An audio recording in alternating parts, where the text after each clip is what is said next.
How's that for a slice of fried gold? You think this is a fucking costume? This is a way of life. I'll be back. Just a flesh wound. I'm not gonna hurt you. I'm just gonna bash your brains. Take your sticking paws off me, you damn dirty ape!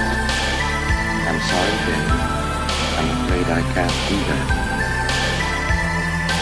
It's alive! It's alive! It's alive! I guess everyone's entitled to one good scare, huh? I keep finding new places I can put notes. Well, I'm not copying them over to mine, so you're just going to have to jump in, I guess. I'm just going to say shit, and you're going to listen. You just described a podcast. Yeah. Exactly. And sometimes specifically our podcast. Like, it may not be relevant, but I will just say shit. I will say shit, and you will listen. All right. Well, hello, and welcome to Cinema Shock. It's the podcast exploring the stories behind your favorite cult genre films. We do all the research so that you don't have to. This is the last podcast you'll ever need about the Dark Crystal, and you're better for it. I'm one of your hosts, Gary Horton. Hey, I'm one of your other hosts, Mr. Justin Bishop. And I'm a little podling. Writer comedian Mr. Todd A. Davis. Thank you for joining us for part 6 What was that? of our series we've titled Heartfelt, The Legacy of Jim Henson. Also, how did you not say I'm a little toddling? Honestly, how did you? That is a missed opportunity. I got enough of that in high school. Thank you. The little toddling is what you call your dick. That's all the time we have, folks. Welcome. Be sure to like and subscribe. Welcome to this discussion of a beloved children's movie. The Dark Crystal. Oh, that's good. I mean, you want to talk? There was like an extra little gelfling almost out there on that riverbank. That's the life I want to lead, where I'm just like butt ass naked, just playing the flute next to the river. You know what? That's a lot of people's dream. Yeah. Honestly, Yeah, just high on mushrooms and just they do that in Nashville. Playing my little flute is also how I describe jerking off. jerking my little toddling. I feel like we have properly set everyone up for this episode of The Dark Crystal in our series about Jim Henson, beloved family-friendly creator. I think if you just happened upon this podcast not knowing what Cinema Shock was, at least that we've set expectations correctly, that this is to let you know what you're getting into on this discussion.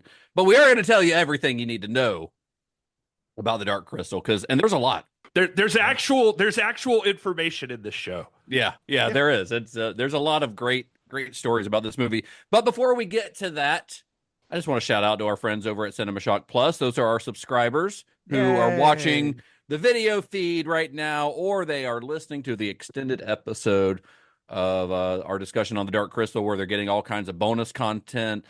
Further viewing. If you don't know what further viewing is, that's where we talk about movies to pair with this one. We've got some good ones. At least I think I've got a pretty good one for today. I think I've got. I can't speak for you guys after Todd's fucking travesty last episode. But I can speak for myself that I'm happy with my pick for further viewing. We've also got Somebody Needs a Nap, which is the segment where Gary goes and reads a bunch of insane internet reviews, which is going to be interesting for this one, I think. I'm curious as to what he's unearthed for this one. And then we do things like, if Todd will like dig into the cast and see if any of them have any crossover with Star Trek, or if, on our last episode, it was actually Doctor Who, oddly enough. But so you never know. Honestly, you never know what you're going to get with Cinema Shock Plus. So the best way to find out is to subscribe at cinemashock.net/plus. And we appreciate it because it helps support the show, and it support hosting the podcast and buying the books and all the other stuff that we have to use to do all the research that we have to do for the show. So thank you for everyone who's already subscribed. If you want to support the show, head to cinemashock.net/plus. That's Thanks, the plug. Subscribers, yay!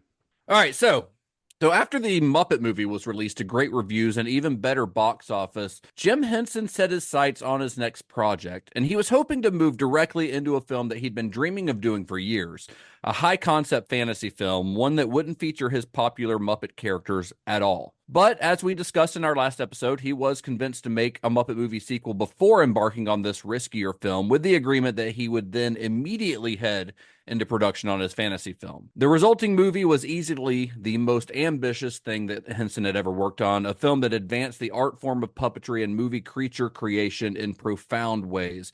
But it was also a movie that confounded many critics and audiences at the time of its release. The movie that we are talking about is, of course, we've already said it, The Dark Crystal. In a place outside time lies a mystical realm of sound and vision. A wondrous civilization where good and evil struggle to possess the Dark Crystal.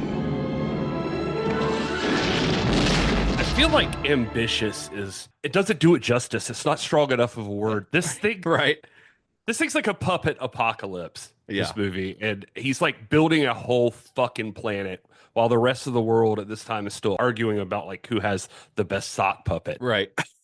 I read he once pitched it to his crew as the Muppet Show meets Dungeons and Dragons, and they just like laughed at him, not thinking he was serious. Of course, he was. He was like, it's always funny when the Muppets commit violence, right? Like what? But what if they eat each other and nobody laughs? Ever. Yeah. For the whole movie, no one laughs. It'll be great. Yeah, turns out he was deathly serious about it. Ladies and gentlemen, The Dark Crystal.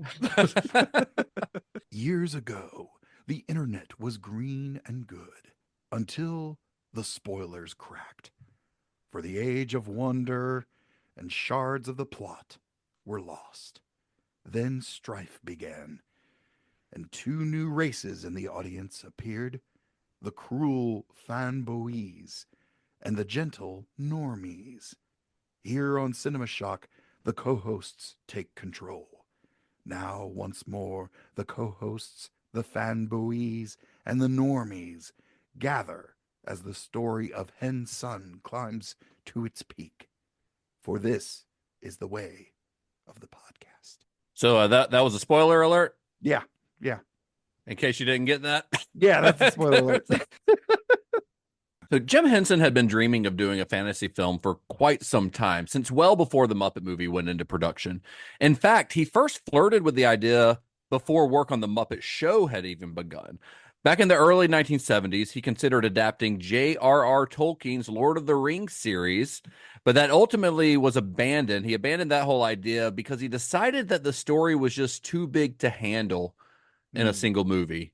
But even so, the seed had been planted. Jumping back into Dark Crystal, it's been years since I've seen it, but so I was able to kind of approach it with fresh eyes, just again because it had been so long, and I was like, right off the bat, I got heavy Lord of the Rings vibes. Oh yeah, he's definitely influenced by it, even though he's not directly adapting it. I mean, even the story, which we'll get into, is the same hero's journey that Frodo goes on. I mean, which is a story that's been told a 1,000 times at this point. But And he wasn't just daydreaming about Lord of the Rings. He wanted like hobbits with strings and Sauron as like this 10-foot foam beast. But yeah, I mean, it was probably a smart move to bail on all that because it would have been a lot. Well, if he had been able to do it in multiple films like Peter Jackson later did, then a Jim Henson Lord of the Rings, like done all out, would have been fantastic. Yeah, that would have been incredible. It would have been like, it could have been really rad. Like especially if you stylize the characters, like don't try to make Frodo look like a small person, but like stylize the hobbits a little bit. Stylize. We don't get to cast the Muppet crew. No. Well, if we did, I mean, I think it's obvious that Kermit and Fozzie are Frodo and Sam. That's easy. That's true. Yeah, That's easy. Do you think Scooter and Gonzo for the other, or maybe Rolf and Gonzo? No, I think Scooter. I think Scooter and Gonzo. Right. I think Scooter and Gonzo's a good pick. Yeah, Miss Piggy is like Galadriel or something. Interestingly enough, too, if you go look at Henson's, like you can see his Tolkien notes like in the Henson Company archive stuff, and he was obsessed with the Ents. Like Oh, I mean, that's had, perfect for him, though, right? yeah, Like that. he had scribbled like tree puppets. Yes, Yeah, hell yeah. but I think, I honest to God, I mean, I think that's the mythics in this movie. Yeah. Like when they're marching to the castle or whatever. Yeah, for sure, for sure. didn't think about They're moving at the same speed, I think. As the Exactly. Yeah. Well, Henson found further inspiration in 1975 when he came across an illustrated edition of Lewis Carroll's The Pigtail, featuring art by Leonard B. Lubin. One illustration in that book in particular captured Jim's imagination.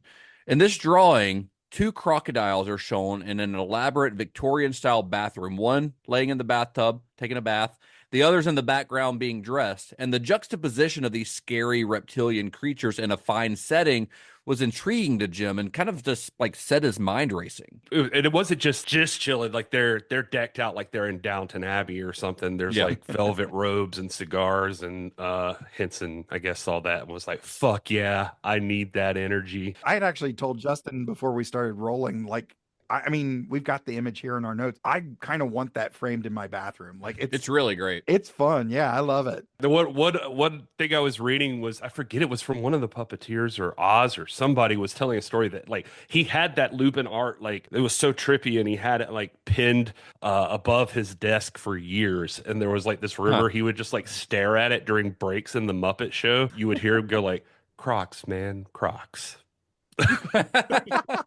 I say that a lot when I'm staring at my shoes all the time. So with this inspiration, Jim worked up a treatment for a film called Mithra, which featured a few plot elements that would eventually make their way into the Dark Crystal. Even in this early treatment, Jim had the idea that he wanted to feature two warring factions that had split from a single species. So that was already there. Yeah, that's crazy. I think it was more like caveman puppets or something in that one. In Mithra? Yeah, I think that's what it would have been, like spears, and there's something about a glowing rock in there from what I remember reading. Yeah, I think it was, he said it was like a lodestone or something like that. Like that he had the idea of there being a gem or a rock of some sort being a source of power. I think there was a part in there too that was like a one-eyed hag like stirring upon a bones or something, and so see, that's like Agra, like sort of the genesis of that. Yeah, I think the DNA is just like all in there for the Dark Crystal. Then in the late 1970s, Jim became familiar with the work of a fantasy artist named Brian Froud after he was given a book of Froud's work called The Land of Froud.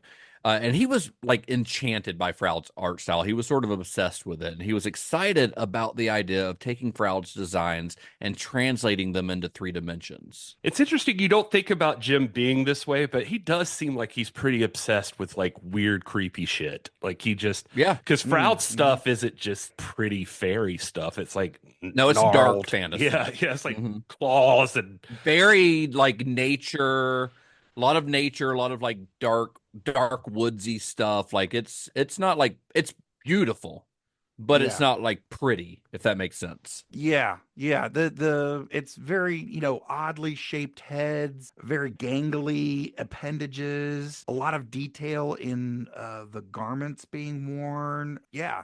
It's really cool though. And it's cool that they had like a mutual thing because I think I'd read like Froud was super into watching tapes of Jim's SNL stuff. Oh yeah. Yeah. That, like he loved that, what was it, Land of Scred or whatever it was? Land of Gorge. Of Gorge. Scred was one of the characters, and he was like geeking out over like how the puppets worked or something, like his snarl or something, was just like, how is he doing this? I got really big Where the Wild Things Are vibes, even just from the few images we have in that Justin put in our notes. For some reason, the thing that sprung to mind was the art from Where the Wild Things Are. Really big, lumbering creatures or monsters or aliens. They're not pretty creatures. They're not like super symmetrical fairies or anything like that. It's these kind of gnarly looking. You could see them living in a swamp or like in a dark forest or something like that. Yeah. But just entrancing.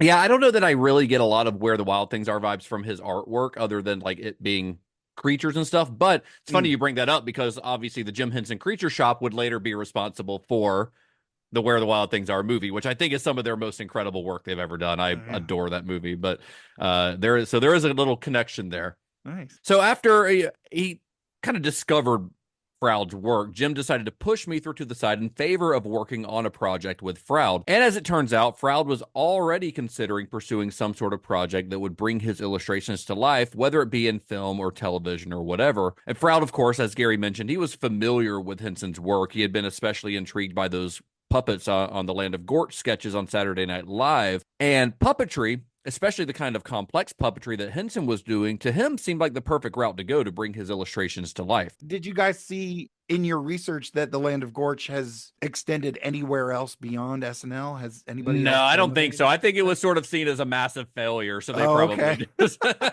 Because it just seemed like it was just misplaced on SNL. Like, yeah, I mean, it's barely even available. Like, there's only one sketch even on the SNL YouTube channel. I think the only other way to really watch them all is if you have the full season 1 DVD set, which is how I ended up watching them. But otherwise, I don't know that they're not readily available at all. They're just not something that I think the Henson Company wants to focus on, because it was seen as such a bad period for them. Well, that's too bad. I think Land of Gorge may fit in on that same planet. Yeah, I mean the creature designs and stuff are cool, but the sketches overall are pretty bad, honestly. As someone who is a massive fan of both Jim Henson and early SNL, I think they're some of the worst parts of those early episodes of SNL. Ooh, okay. So there are a couple exceptions. There are some good jokes here and there. I think I mentioned in our episode where we covered it that the Lily Tomlin and Scred doing "I Got You, Babe" is pretty charming, but overall they're not very funny because the SNL writers hated them. Oh, yeah. So Jim ends up inviting Froud to visit the Muppet Workshop in London so that he could see how the Muppet builders work. And after that visit, Froud was convinced that Henson was definitely the guy to work with to bring his illustrations to the screen. How do you think these visits happen? We've talked about these kind of things so many times during the shows. Like, does he say, hey, stop by if you're in the neighborhood? Or does he like pay to get the guy there? I've always wondered about. Well, Froud already lived in England, so it wasn't like he was having to travel to another country or anything. Although he did visit the New York shop as well. To me, I feel like if Jim Henson says, hey, do you want to come see the Muppet Workshop? Who the hell is going to say no? Well, true. Yeah. No, fuck this and fuck that and fuck you with Muppets. I don't know. It's just weird. I was just thinking about that when I was reading it. Just like, oh, you always hear about these, like, and then we had dinner, and then it's just like, okay, yeah. I guess that's what people do, I suppose. And maybe if you've got enough mutual respect for each other, that it happens. But I imagine when Froud visited the New York workshop, Henson probably paid for him to come over and paid for his hotel and all that kind of stuff. I would assume that, or not Henson personally, but the company probably paid for that, because you're bringing on another creative to possibly work with you, but who knows? I have no idea. Yeah, Jim Henson's like this tall, lanky Muppet guy, and Froud's like this little art goblin. And he is if you were to tell me to describe what I think a British fantasy illustrator looks like, I think I would describe Brian Froud to a T. Like, he's like a little guy, big glasses, little mustache, very like fun little, not just a British accent, but a very specific, like kind of charmingly, not quite posh, but like just a very charming British accent. And I don't know, I really like listening to interviews with him. He's very pleasant. He's a very pleasant man. Like a shorter bearded Toby Jones. Just no beard, just a little mustache. You want to hear a little mustache? Okay. You want to hear the conversation just for their voices alone. Like, it's just, it's just like, what a weird conversation. And other weird detail about this too is I saw in a few places where people told the story that apparently, the first time they met was in a pub. Froud like brought in like a suitcase full of sketches. Half of like, there was one like anecdote that said like half of them got covered in beer or something because like Jim would get like so animated like while he was like looking through everything and just like sloshing beer everywhere. And so he was just like laughing at everything. But yeah, two dudes, a buzz. Nightmares. That's the story of this movie. Like, Froud's like Jim Henson basically sitting at the table doing Muppet hands, just right. Froud's like dreaming up the Skeksis claws, and Jim's like, yeah, let's scare some kids. let's traumatize some children. So another selling point for Froud was the enormous amount of creative freedom that Jim was going to give him. Because Henson wanted Froud to have a hand in designing every creature, character, and location featured in the film. And the thought of being able to create an entire world from the ground up was just too good to pass up for, for someone as creative as Brian Froud. And before even discussing the film's story elements, Jim wanted to first focus on creating the world of the film.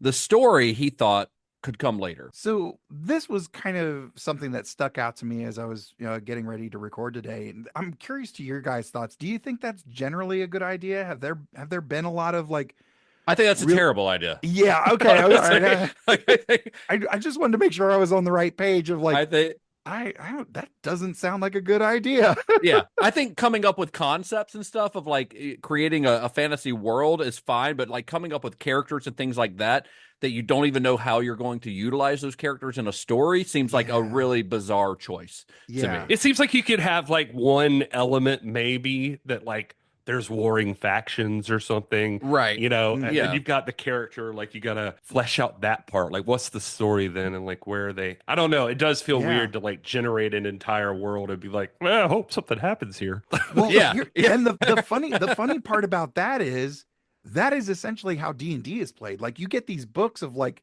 the setting of like everything that's involved in this particular section of fantasy, like a country. Well, and then you're building your story within that, right? But exactly. The thing with D&D, a big part of D&D, and correct me if I'm wrong, because I'm not a player. Yeah. But is it you're sort of building the story as you go? It's essentially like it's like there's an improv element to it. Almost. Very much. Yeah, that's where the dice rolls come in and everything. Unless you are Christopher Guest, that is not how you make a movie. Right. Right. That is not the way to. It is not. We are not going to fly by the seat of our pants. No, for sure. This is not a good idea. Not that they were flying by the seat of their pants. There's obviously an incredible amount of planning involved here, but they were definitely focusing on the world of the film before the inhabitants of that world. It does seem odd because if you're flying by the seat of your pants, then you don't know what kind of movie you're going to get yet. I mean, you got a weird world, but if you're really one of those people that are writers that say like, oh, I just go where the characters take me, then you could have ended up with like Before Sunrise on this world instead. That would have been good. There's definitely an element of logic where, I have to build the stage before the characters can stand on it. But like, that's thin. That's pretty. But I feel like there's a point you can create that to a point, and then you got to figure out the story before really moving on. Jen's no Ethan Hawke, so I don't expect him to carry this movie with Kira walking through the city. Yeah. Just walking through the swamp, talking about their past lovers. Right.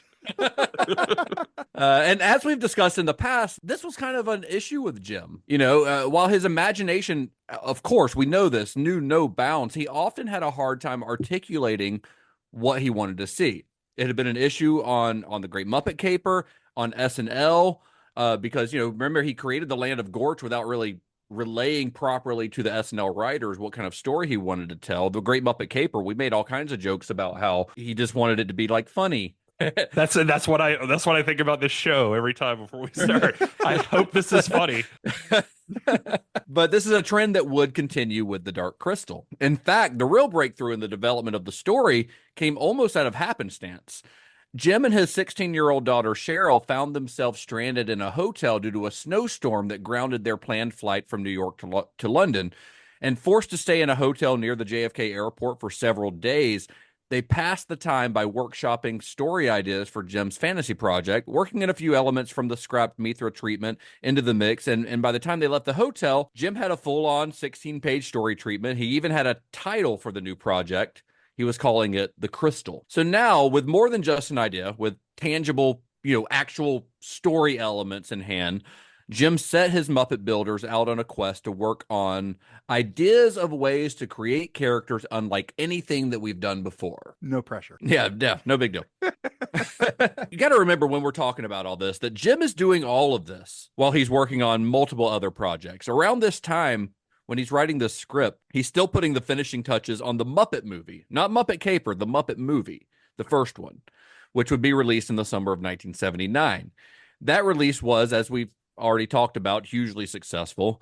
But Jim, as always, refused to rest on his laurels and was ready to move on to something else, preferably something not involving the Muppets. He'd hoped that the Muppet movie's triumph would give him the blank check that he needed to make the Crystal. God, this is part 6 of this series, but I still find myself forgetting like so much of this was happening all at once. Like that is, the three of us are all very busy people, but like this is beyond what I could ever hope to try to attempt, let alone accomplish. I don't know how he did it. I think he might have had like one of what's that thing that Hermione has in the third Harry Potter movie where she's just able to go. No, that probably would have helped. The time turner where she's able to take like multiple time necklace thingy. Yeah. So maybe he had one of those. Yeah, so, maybe. That was another project for the Muppet Builders. He's like, listen, I need you guys to build a time machine. And also remember, Jim still kind of considered himself an experimental filmmaker. I think he probably always will consider himself an experimental filmmaker. He was always wanting to push the limits of whatever medium he was working in. You know, Sesame Street, as we discussed, had pushed the limits of what children's television and television in general could be. The Muppets, time and time again, pushed the limits of what puppetry was capable of, and he continued to push the envelope even further with the Muppet movie. So he was always thinking of new ways to innovate, new ways to create. That seemed to be like one of the most important things to him, more than anything, was just like, how do we do more? How do we do something better, something that nobody else has ever done? And the Crystal had the potential to push the art of puppetry into the stratosphere, to be truly unlike anything the audiences had seen before, but it was also a huge risk. So, you know, Jim Henson is famous for fun, lovable puppets, right? And now he's making a dark fantasy epic where half the cast looks like they smell like wet dogs and the kids are going to cry when they watch it. It's like if Walt Disney followed up Snow White with, I don't know, The Witch or something. I was trying to think of something worse, but I don't know. I'm just saying, just the Black Cauldron, I guess. Yeah, it's just so it's so weird to me because it's such a hard left for Jim Henson. It feels like a man who's been all about joy, like in the last movie, needed it to be more joyful, and then now it's like I know he's obsessive with design, but I also think that some of his ambitions for the Crystal or the Dark Crystal were. He had some pretty deep philosophical stuff, you know, spiritual stuff that he wanted to like work into it. Right. And so I don't think for him it was seen as like a dark story. Obviously it has dark elements, but I think his ultimate goal for it was to show the triumph of good. So it's in that way it does sort of fit in with his philosophy through all of his films, which is to the power of joy and the power of happiness and the power of good things. It's just to get there in the Crystal, you got to go through some pretty dark stuff. I'm not saying that he succeeded necessarily in making a joyful movie, but I think that there was an intention. Like, I mean, I don't think he was trying to be purposefully just all dark or anything like that. Yeah. I understand that at the end of the day, the movie is trying to be hopeful at the end. So, right, you know, there is that. Knowing that he had this or something like this in his brain for years and years. It's kind of like when it came time to get it out, that you can only let so much of it out. And it feels like there's so much that got left either on the back burner or cutting room floor or in an early draft that maybe would have helped the final product or something. Like he got so excited with it, it didn't come out correctly. Like, you know, when you get excited to tell your friend a thing or to say a joke or something like that, and you've built it up in your brain, and then when it comes out, it's like you can't. Yeah, it's just all garbled and like, oh, this doesn't make any. Oh, I should have left that up there. Like, yeah, it just comes. I feel out that way wrong. every time I do this podcast. So after the Muppet movie's release, Jim flew to New York to pitch the Crystal to executives at Paramount, hoping that they'd shell out the $15 million that he wanted for the movie. And he presented them with a full-on formal proposal filled with Froud's incredible drawings. But the studio passed, wary about financing a puppet movie that didn't feature any recognizable Muppets. Wait a minute, Paramount with a lack of vision? No, come on. Is this a Star Trek dig? Is this a Star Trek thing? This is a Star Trek dig. Yes, it is.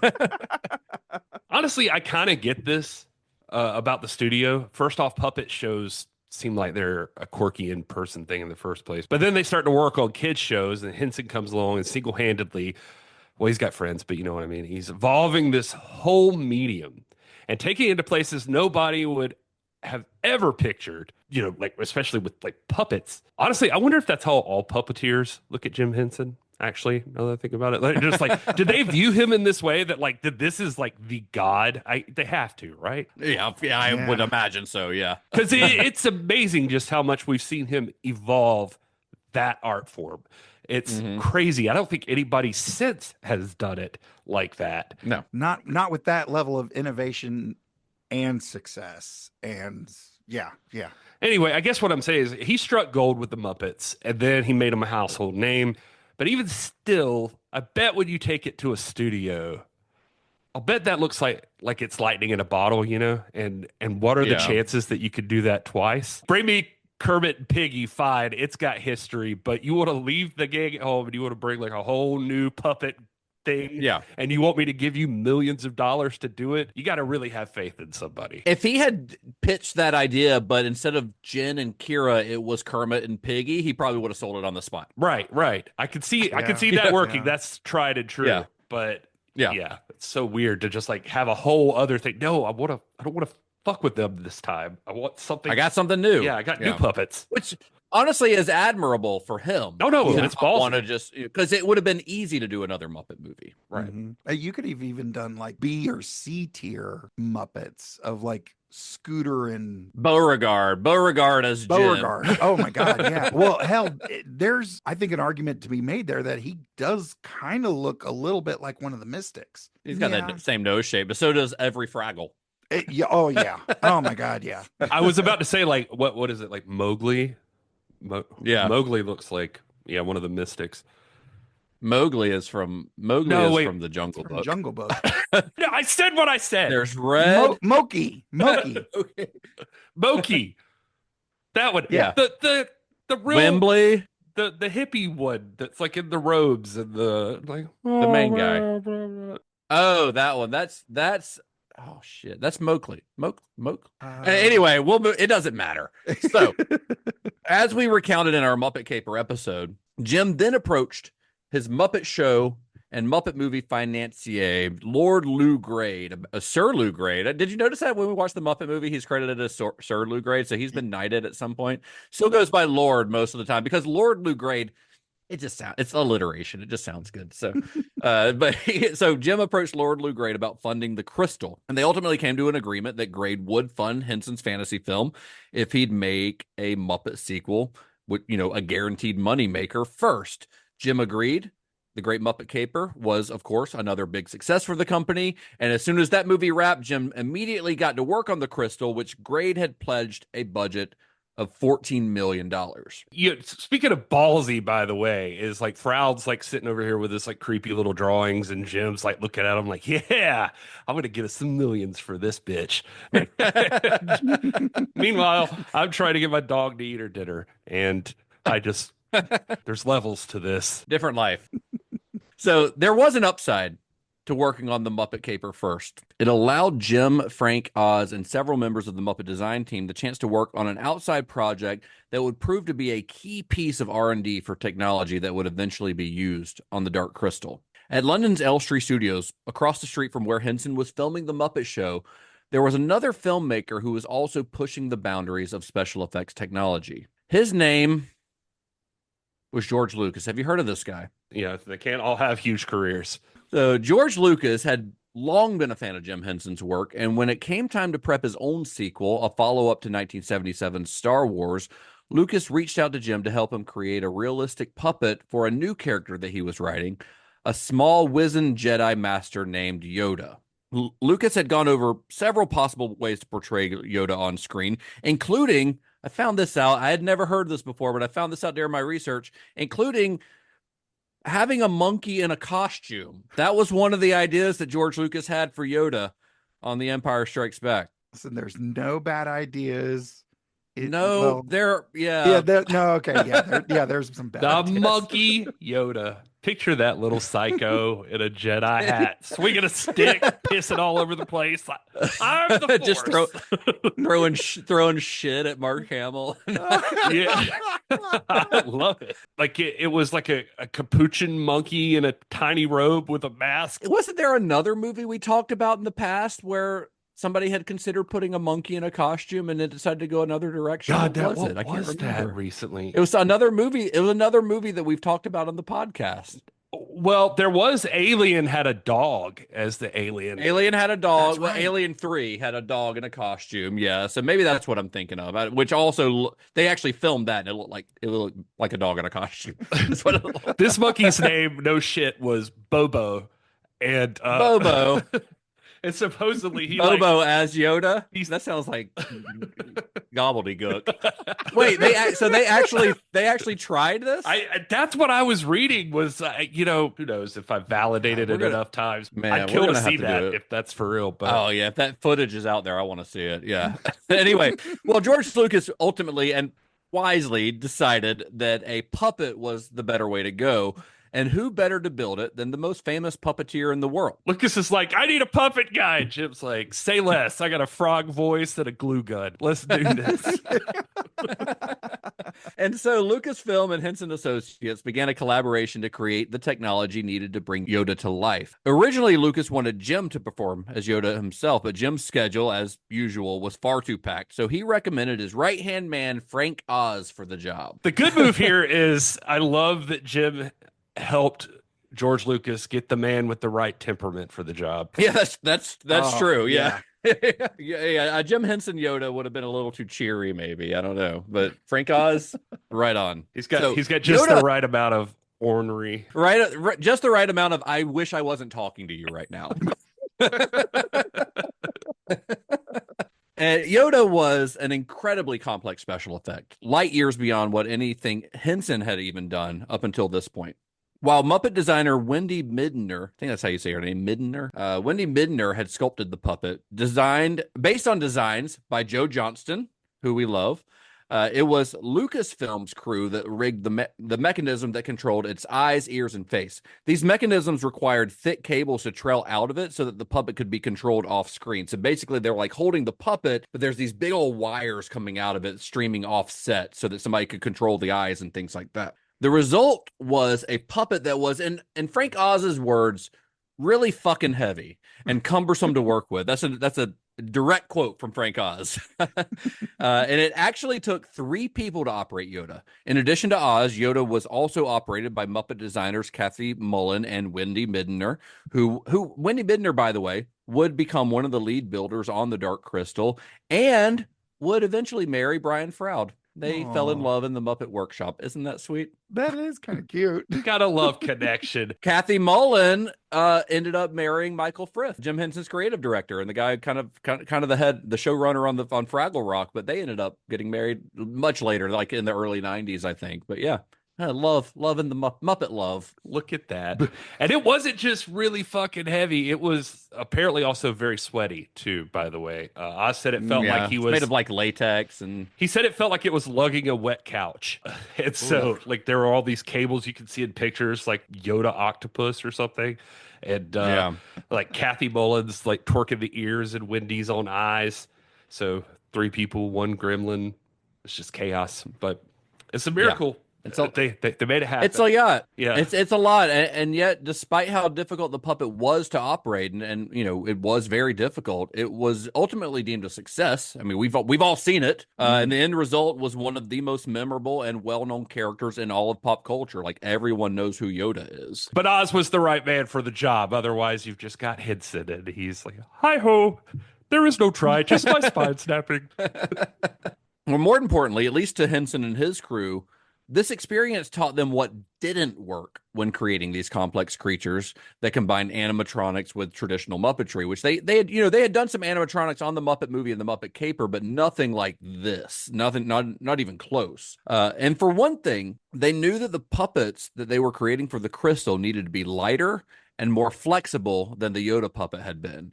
They knew that the puppets needed to be created in a way that allowed the puppeteer's performance to come through. No matter how much tech was put into the puppet, Jim continually reminded his designers that it was the puppeteer and not the puppet that brought the character to life. Basically, like, Yoda was the crash course here, though. Yeah. So they learned, like, cables suck, weight kills. and the puppet's got to be able to move a little bit better. So they ditch all of this chunky stuff for radio controls. Like Jen's blinking eyes, that came from Yoda. Faz built like a mini Yoda prototype post Empire to like test a lighter foam. So sort of like this was what it could have been, sort of Yeah, thing. Like if we had exactly. Technology. That's interesting. The only problem was the foam he used. I remember reading was like it melted within like a week. Oh, that's not good. Yeah. But it kind of something about it like sparked like how the Gelflings worked. Anyway, Wendy Midener, or however you say it, who sculpted Yoda, got so good at animatronics too. She's the one who rigged that up, like to get the blinking eyes and that sort of thing. Okay. She's kind of the unsung hero of the whole thing because she kind of helped start to piece a lot of the stuff with the Gelflings together, I think. I saw somewhere where it was commented upon by someone in the Henson organization. I can't remember who, but that the Gelflings were essentially, they were as much Wendy's design as they were Brian. Well, and especially Kira, because that's why the reason they look so different is they couldn't decide what they should exactly be like, and they literally had two different people working on two different ones, so the male and the female, and that's why Jin looks like he's a fucking wax mannequin, and Kira actually can express her face a little bit. Right. Jin looks like if you left your Hobbit action figure in the backseat of the car for too long or something. I was about to say, I wonder because they had so much electronic components. I wonder if the heat from those, basically melted the head from the inside for, some of that foam. I wonder if it was the design was working against them because it's a foam puppet, but you've got electrical components to it. It's definitely pretty goddamn insane how much thought has to go into all of these freaking creatures. So as this design work continued on the Dark Crystal, Jim became increasingly convinced that $14 million wasn't going to be enough money to get it all done. So during the film's planning stages, at some point, Jim and his producer, David Laser, they joined Lou Grade at the Cannes Film Festival. At Grade's invitation, he's like, hey, you guys, I'm going to Cannes. You guys want to come along? I'll pay for it. I'll pay for your flight. I'll pay for your room. And I mean, who's going to say no to that? And while they were there, David Laser managed to sweet talk Grade into increasing the film's budget from $14 million to $25 million. Grade still had to be looking at him though, like I don't know. Yeah. yeah, like he's the guy who builds Lego castles and then is just like, never mind, and throws it across the room or something. Yeah. No, he just like sets them on fire. Dark Crystal's the concept of arson made manifest. Like he's just like, fuck the Muppets. I want some more money for this thing. This thing that you've never heard of that who knows if anyone will care about. Right. As pre-production on the film rolled, Jim decided that it was high time that he got a script into place. So, okay. I feel like we're forgetting something. Before we get really invested, before we put any time into this. I feel like there's something that we missed during this whole process. We should make sure there's a story about this. No, don't tell me. Don't tell me. I got this. I'll figure it out. Okay, I'll figure. Yeah, okay. Let's see. So he hired Muppet Show writer David Odell to turn his vague story outline into a workable screenplay. And Odell made the best of Jim's outline, turned in a script that was firmly rooted in the fantasy tradition of the hero's journey, featuring a young hero that was prophesized to heal a broken world. It's a story that we've seen time and time again, from Star Wars to The Matrix to Harry Potter to 1,000 other things that I could probably name. But one bit of instruction from Jim to Odell would come back to haunt the film. Jim had asked Odell to not write dialogue for the Skeksis and the Mystics, his two warring species, instead choosing to create a new language for each of the characters. In fact, Jim didn't even want to subtitle their dialogue, confident that the film's visuals would be enough to clearly convey the plot. And that decision, as we will soon see, did not work in Jim's favor. I've been going through Daredevil again, and every now and then there's different characters that speak different languages. I've seen them play around with, if your main character doesn't speak that language, then it's not subtitled because you're traveling with that main character. Sure, Saga does that. I mean, Saga Yeah. does that where they've got the characters who speak Esperanto, and if you don't know Esperanto, which who does, it's a made-up language, Yeah. then you're not going to know what it is. But they're not like the main characters, so it's not like long passages. It's like a phrase here or there. Like the Skeksis and the Mystics, It's almost every character in the movie except for Yeah, Jin and yeah. Kieran. Yeah. and Agra. Yeah. As the production continued to grow, Jim also brought on Star Wars producer Gary Kurtz, who would serve as the Dark Crystal's second unit director. And he also hired special effects whiz Dick Smith as the film's makeup consultant. I'm something of a Dick Smith myself. Thank you. Yeah. Thank you, Gary. Thank you. You're welcome. Good job. I'm proud of us. I do love that the guy who's responsible for the Exorcist puking demon is in the workshop. Like, puppets? Yeah, I can make them bleed. Well, yeah, I thought it was really weird that Dick Smith was hired as a makeup consultant on a film with no people to put makeup on. Right. So I looked into it a little bit because I was like, what the hell did he actually do on this? From what I've been able to gather, Smith's role was to make sure that the texture and look of the character's skin was believable, and not only the smooth skin of the Gelflings, although that was part of it, but also the ragged, decaying look of creatures like the Skeksis. Like they consulted him to make sure that they looked believable and real, and not like they were parts of puppets, essentially. So I don't know that he ever really worked on set. He might have been there a little bit on set, but it was mostly he was consulting when the characters were being designed and built in the workshop. So that was kind of his role. You have a lot of speaking characters who have not skin. Like there's sort of feather textures, there's sort of scaly or type textures. Yeah, I mean the Mystics so kind it's of have skin, but it's it's obviously not like human skin. So I mean, thinking of the textures and making them realistic is important. So that's where Dick Smith came in. We found out on Great Muppet Caper the issue with the frocking of the Muppets themselves. The flocking. Flocking. Yes, excuse me. The flocking when it came to scenes like the big pool dance number. So I can only imagine like something like this where they're not felt. They're multiple different types of things. Yeah, you need a pro. So yeah, Dick Smith, absolutely. Really missed opportunity with having that Emperor die at one point, but then projectile vomiting all over the other Skeksis. But the way that guy, like the way that he implodes, and, dries up, it's wicked. Great. Yeah, it's pretty cool. Yeah. Other crew members on this one included Jim's Muppet Caper cinematographer Ossie Morris, as well as a young composer named Trevor Jones, who had recently scored John Borman's Excalibur and was eager to work with the type of experimental sounds that Jim was looking for. Jim also made the somewhat unorthodox decision to bring Frank Oz on as his co-director. Oz was kind of stunned when Jim made him this offer because Oz has never directed anything before. Like he'd shot a few of those 16mm things for Jim's nightclub thing that he was working on years before, but he's never directed anything before. Although obviously he's involved behind the scenes on the Muppet Show and things like that, but not as like the director. So when he asked Jim why he wanted his help, Jim simply said, I think it would be better. Frank Oz was so deep with Henson by this point. I don't think that he was probably like hesitant at any moment. Like he probably just went with it.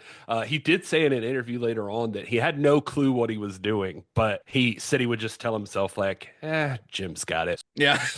Spoiler alert. Jim didn't always have it. Yeah. So as the film's April start date loomed, Jim would regularly check in at the workshop to check on the progress of the creatures that were being created for the film, making sure that his mandate of focusing on the performers was being adhered to. And the way that Jim liked to work was to build around the puppeteer. For the Dark Crystal, they were careful to use lightweight, flexible materials as much as possible. I mean, these were enormous puppets after all, and they'd carefully hide the cable so that they wouldn't hinder the performers. And they'd usually build a rough prototype. You can see there's all kinds of behind the scenes videos and photos of this. If you've got the Dark Crystal 4K, there's a great documentary that was released around the time of the movie. It's about an hour long. That shows a lot of behind the scene footage of this stuff in the workshop. It's really cool to watch. So they'd build this like rough prototype that was kind of the basic shape and function of the puppet, essentially. They'd put it on a puppeteer, they'd videotape it, and then they'd watch the performances over and over again. And if Jim didn't like the result, they would just rip it up, resculpt it, rebuild it. They'd have Froud redesign it slightly if needed, and then they try it all over again. And sometimes they would do this 3 or 4 times before they actually had something that they felt was usable. For the larger characters, the costumes would have to be mounted on harnesses so that the weight was carried by the hips of the performer rather than on their backs and shoulders. And they'd also have to leave enough room inside of the puppet. Think of like the Skeksis and the Mystics especially. They'd have to leave enough room underneath or inside of these creatures that would allow the performer to mount a monitor, kind of like they did with, like Big Bird. Or they'd have a small. You've got like a whole cast of Big Birds at that point. Exactly. On the one hand, like Jim Henson is the puppet whisperer and a genius, and on the other, there's still some stuff he's going to have to sort through. I did want to point out that you gave us a picture here of them being in the workshop there, and I was just thinking, if you're Jim Henson's kids, I bet nothing scares you. Yeah, right. You ain't scared of shit. Like a demon would have to work real hard. Yeah. I also like that in a lot of these behind the scenes photos from this, the Gelflings are just there like they're people on set. Yeah, I came across one where Jim Henson looked like he was talking to Jin and giving him direction. It's like, first of all, you're Jin, like you are performing as that character, but it looks like he's like talking to him and giving him advice. I'm like, is Jim Henson just delusional? Does Jim Henson think these things are alive? If I were Jim Henson, I think I would definitely at least act that way. Just especially when media was around, just like look like I'm discussing things with the puppets. Yeah. Like having conversations with yourself. Right. It's a little side note, just for the Gelfling.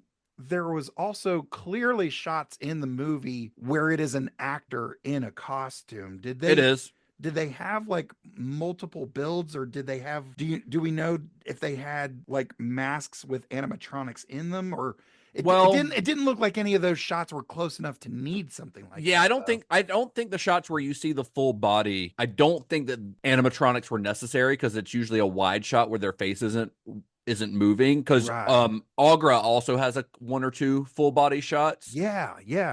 And they use little people in those. So, I mean, same as, well, I think in Muppet Caper, when Miss Piggy was full body, I know in the swimsuit, in the swimming scene, it was a child. But I think on the motorcycle, I don't think they put a child on a motorcycle.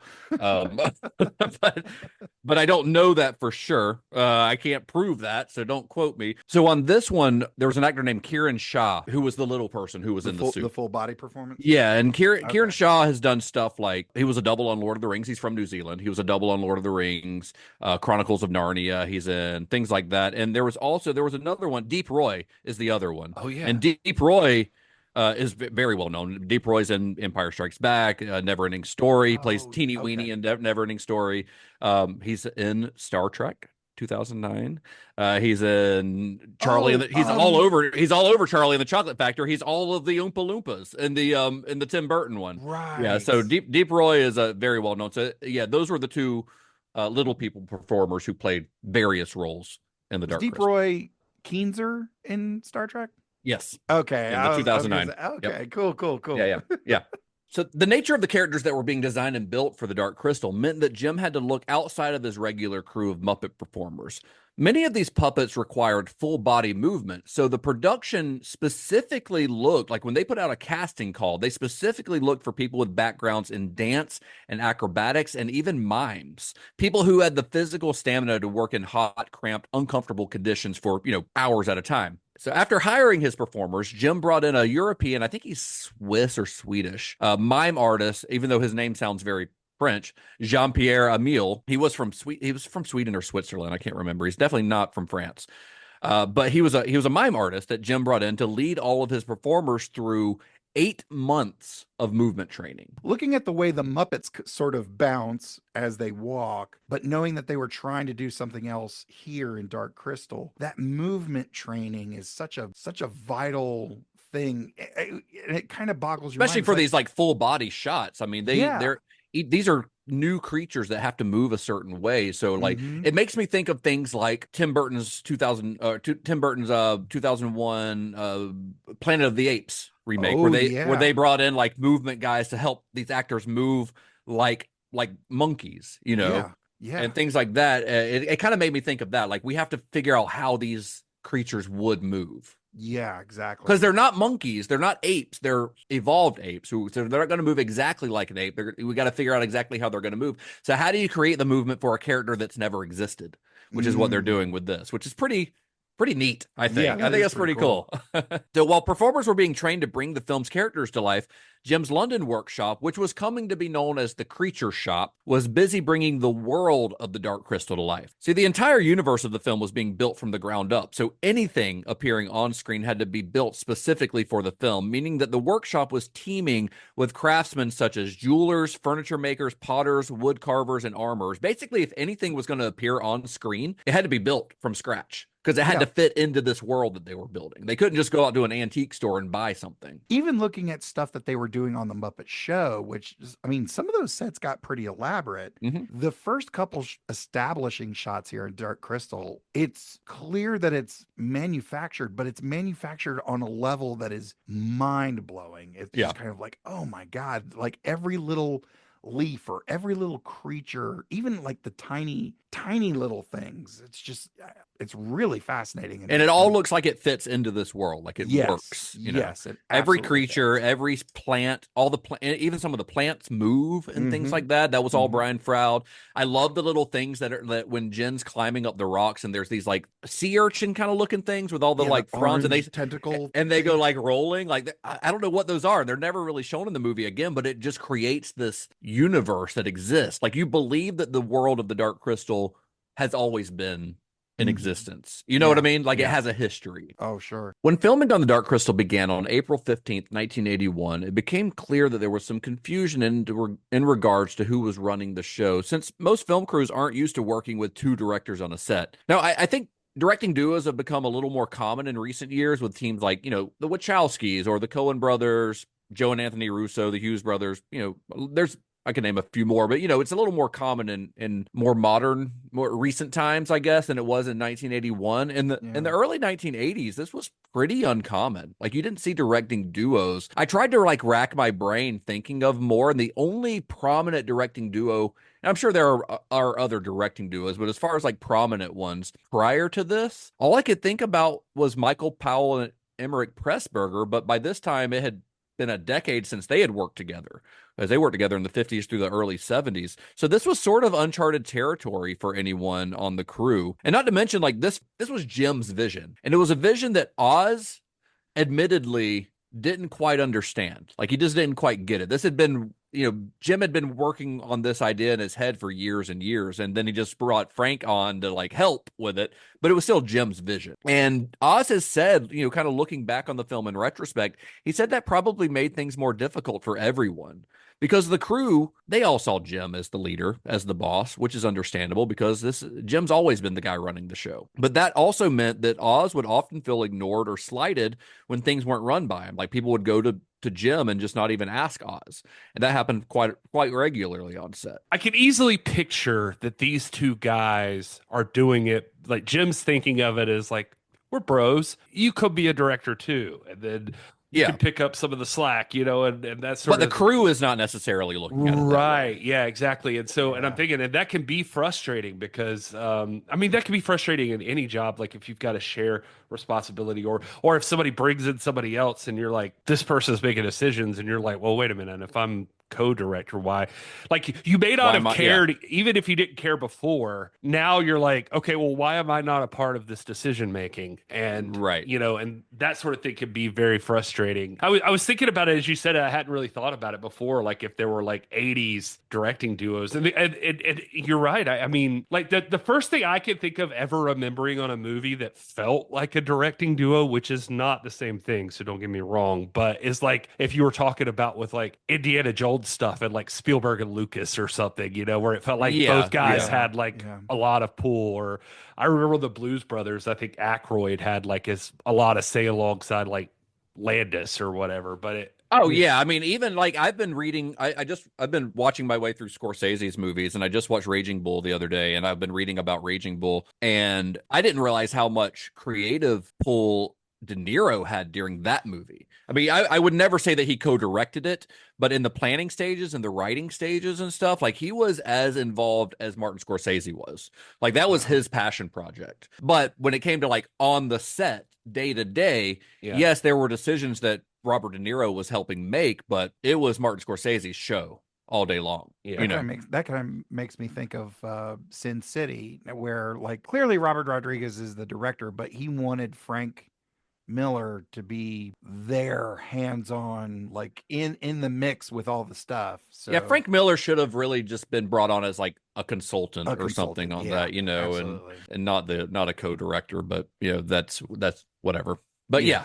Well, it's interesting as I think about like duos like the Wachowskis or the Coens or the Russos. They probably already have like this built-in understanding with themselves of like, I'm more in this area and you're more in this area. And Yeah, you know, for sure. and that's just what they like to do. And so they've like kind Well, of and those are all siblings. well, true as Yeah, well. Yeah. Those are all yeah. sibling as well, so they're sort of almost an unspoken thing. And a lot of times that's the case with directing duos, is their brother and sister. But then you've got like Scott Beck and Brian Woods, who just did, you know, Heretic, which is fantastic. If you haven't seen it, highly recommend Heretic. I know you saw it, Gary. I right? fucking loved it. It's so good. But they're a directing duo who they're just buddies who went to like film school together, but they had a connection, which sort of is more like this. The difference here is that Beck and Woods started as a directing duo. Jim Henson was already directing and then brought Frank Oz on for this one. You know, so there's a little bit different dynamic there. You know what I mean? Because they're not starting on like the same level. I didn't mean to take us off on a tangent for it, but yeah, I guess that's where my head was, is when I saw this. I was like, I bet that Jim just looked at it as like, this is my best friend, and Yeah. I'm gonna have you be co-director. You'll get the title. Also, it takes a little bit off me because I'm super fucking busy all the time. And Well, as we're going to discuss, they're also both performing in the movie. So there were some scenes where like Jim might have a big old Skeksis thing over his head and he couldn't see what the fuck was going on. yeah, Because he's just seeing the world through a monitor that's this big. right, And so Oz would have to direct, you know, and then vice versa. yeah. So that was probably part of it too. I think my whole thing when I drug us here was just that we just gave all of this more thought than I think Jim Henson probably did at the time.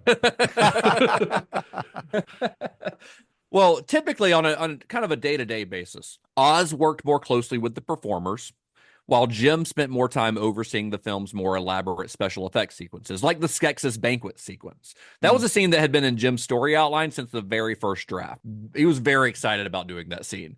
And it was one of the more difficult sequences to film, which is probably why they decided to get it out of the way right at the start of the shoot. First thing that they shot was the Skeksis banquet sequence. The scene features a total of 10 Skeksises. What's the plural? Skeksis. Skeksai. Skeksy. Oh yeah. Ooh, Skeksy. It's very Skeksy.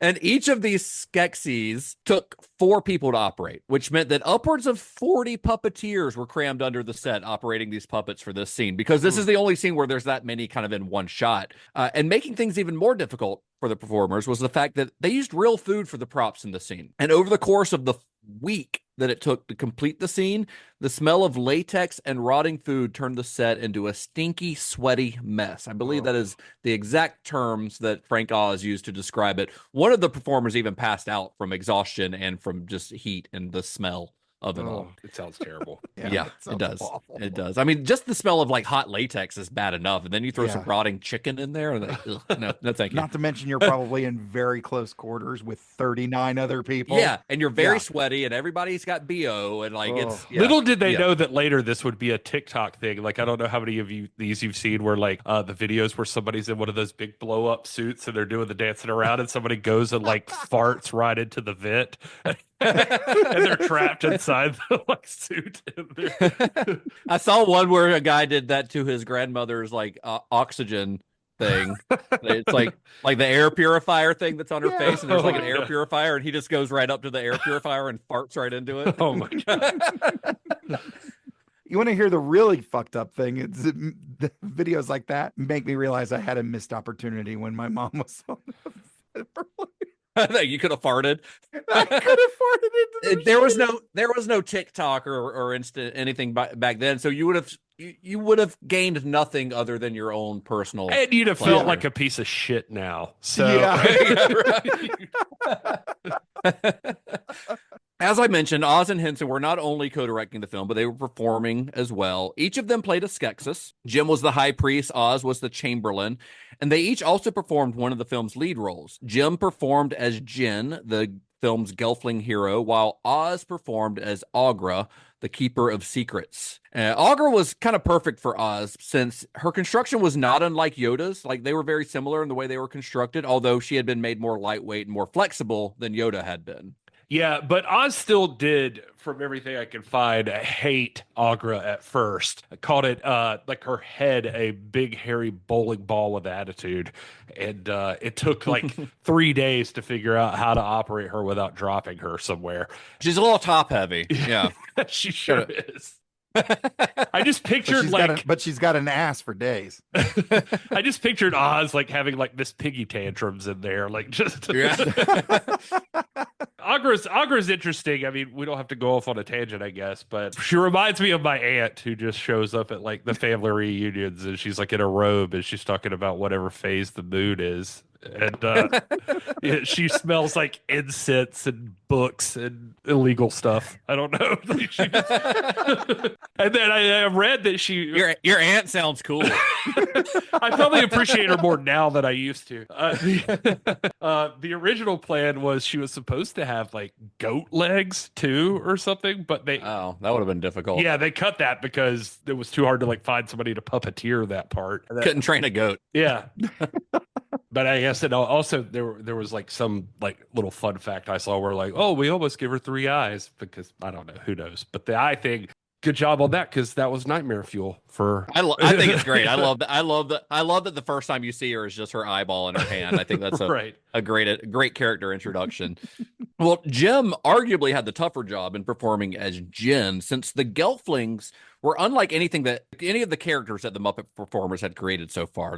They're completely humanoid, unlike many of the other fantastical characters of the Dark Crystal. The Gelflings really look closer to like a human child, and that was kind of a design thing. They were more animal looking when they first started designing them. They had some like feline almost features to them if you look at some of the early concept art, but as they kept designing them and kept tweaking them, they became more and more human like. And because of that design, Jim knew that audiences would bring preconceived notions of how the character should move. Because, the audiences have no point of reference for a character like a Skeksis, right? But they know how a human moves. So yeah. Jim had to take special care to move the character in a more natural way. He couldn't just like bounce the puppet around the set like he was Kermit the Frog to show that it was walking. But like with Jin, he actually had to figure out how to perform it so that when it was walking, it looked like it had a natural gait, like one leg in front of the other. He had to figure out like when Jin is looking at something, like, do you cut your eyes before your head moves? Things like that that you wouldn't think about normally until you're having to create a character that needs to be believably alive on screen. Yeah, I gotta say that Jim Henson performing as Jin and Frank Oz performing as Aughra, that makes it all that much more impressive because they're juggling like puppet roles and directing at the same time. We kind of talked about that already, but it's just like, man, I can't multitask for shit.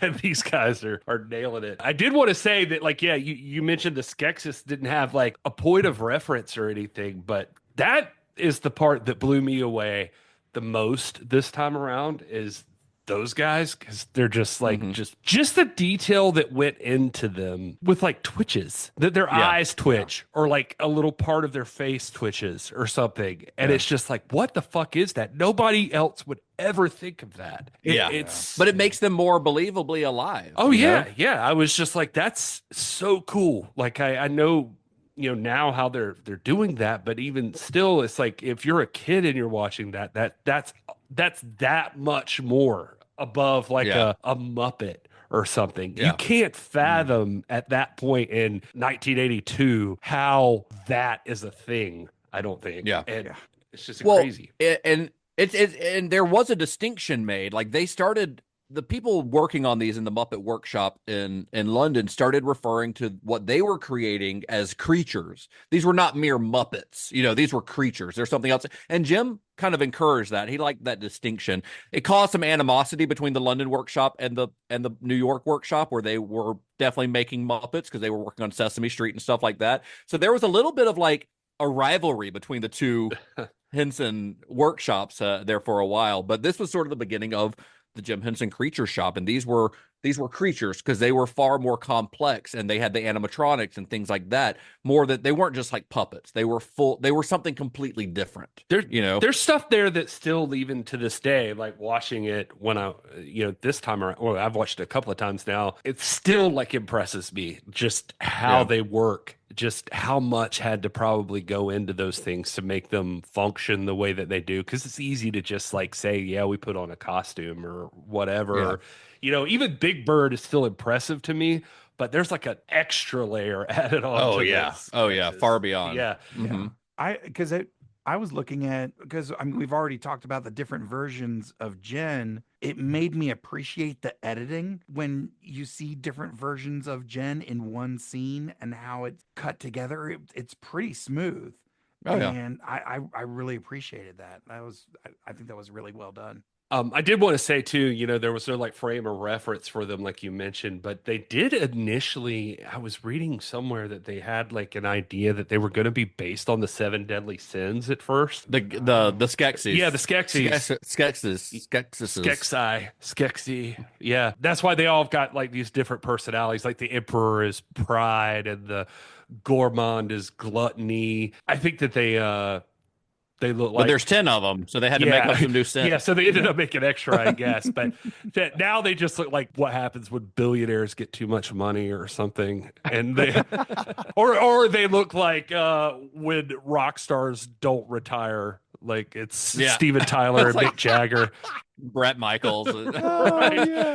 But the Chamberlain one is like literally Thénardier from Les Miserables, who like is charging you extra for hot water or something. Like Yeah. They're all landlords. Yeah, they're all like super rich landlords. Well, thankfully, Faz Fazakis was able to make things a little bit easier for Jim doing the Gelfling puppets. Because he kind of modified them a little bit so that they could be operated by radio control rather than thick cables, which gave Jim and Kathy Mullen, who performed as the female Gelfling Kira, gave them the ability to focus solely on their performances without worrying about the technology getting in their way.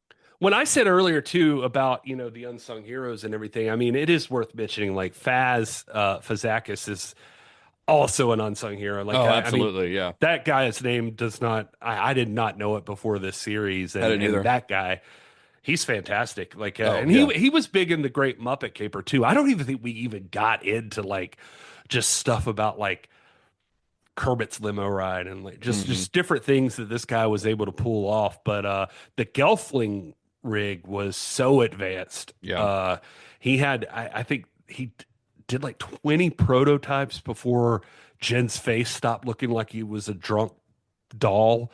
And so it was like this tech explosion happens here. Yeah.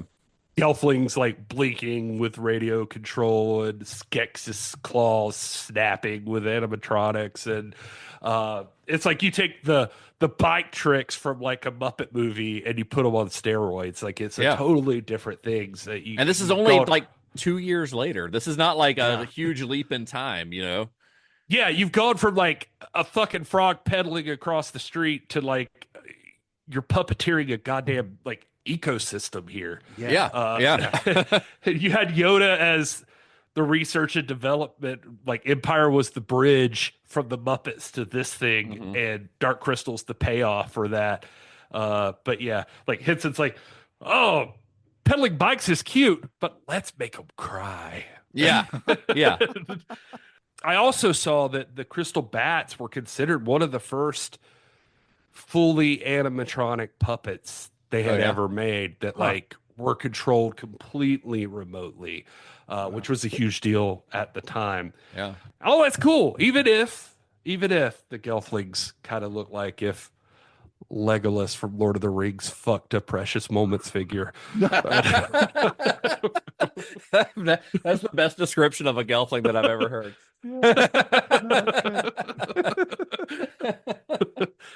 So, as you've probably gathered, this was an extraordinarily demanding shoot for the puppeteers due to the sheer size and complexity of these puppets. Those Mystic puppets weighed about 70 pounds apiece.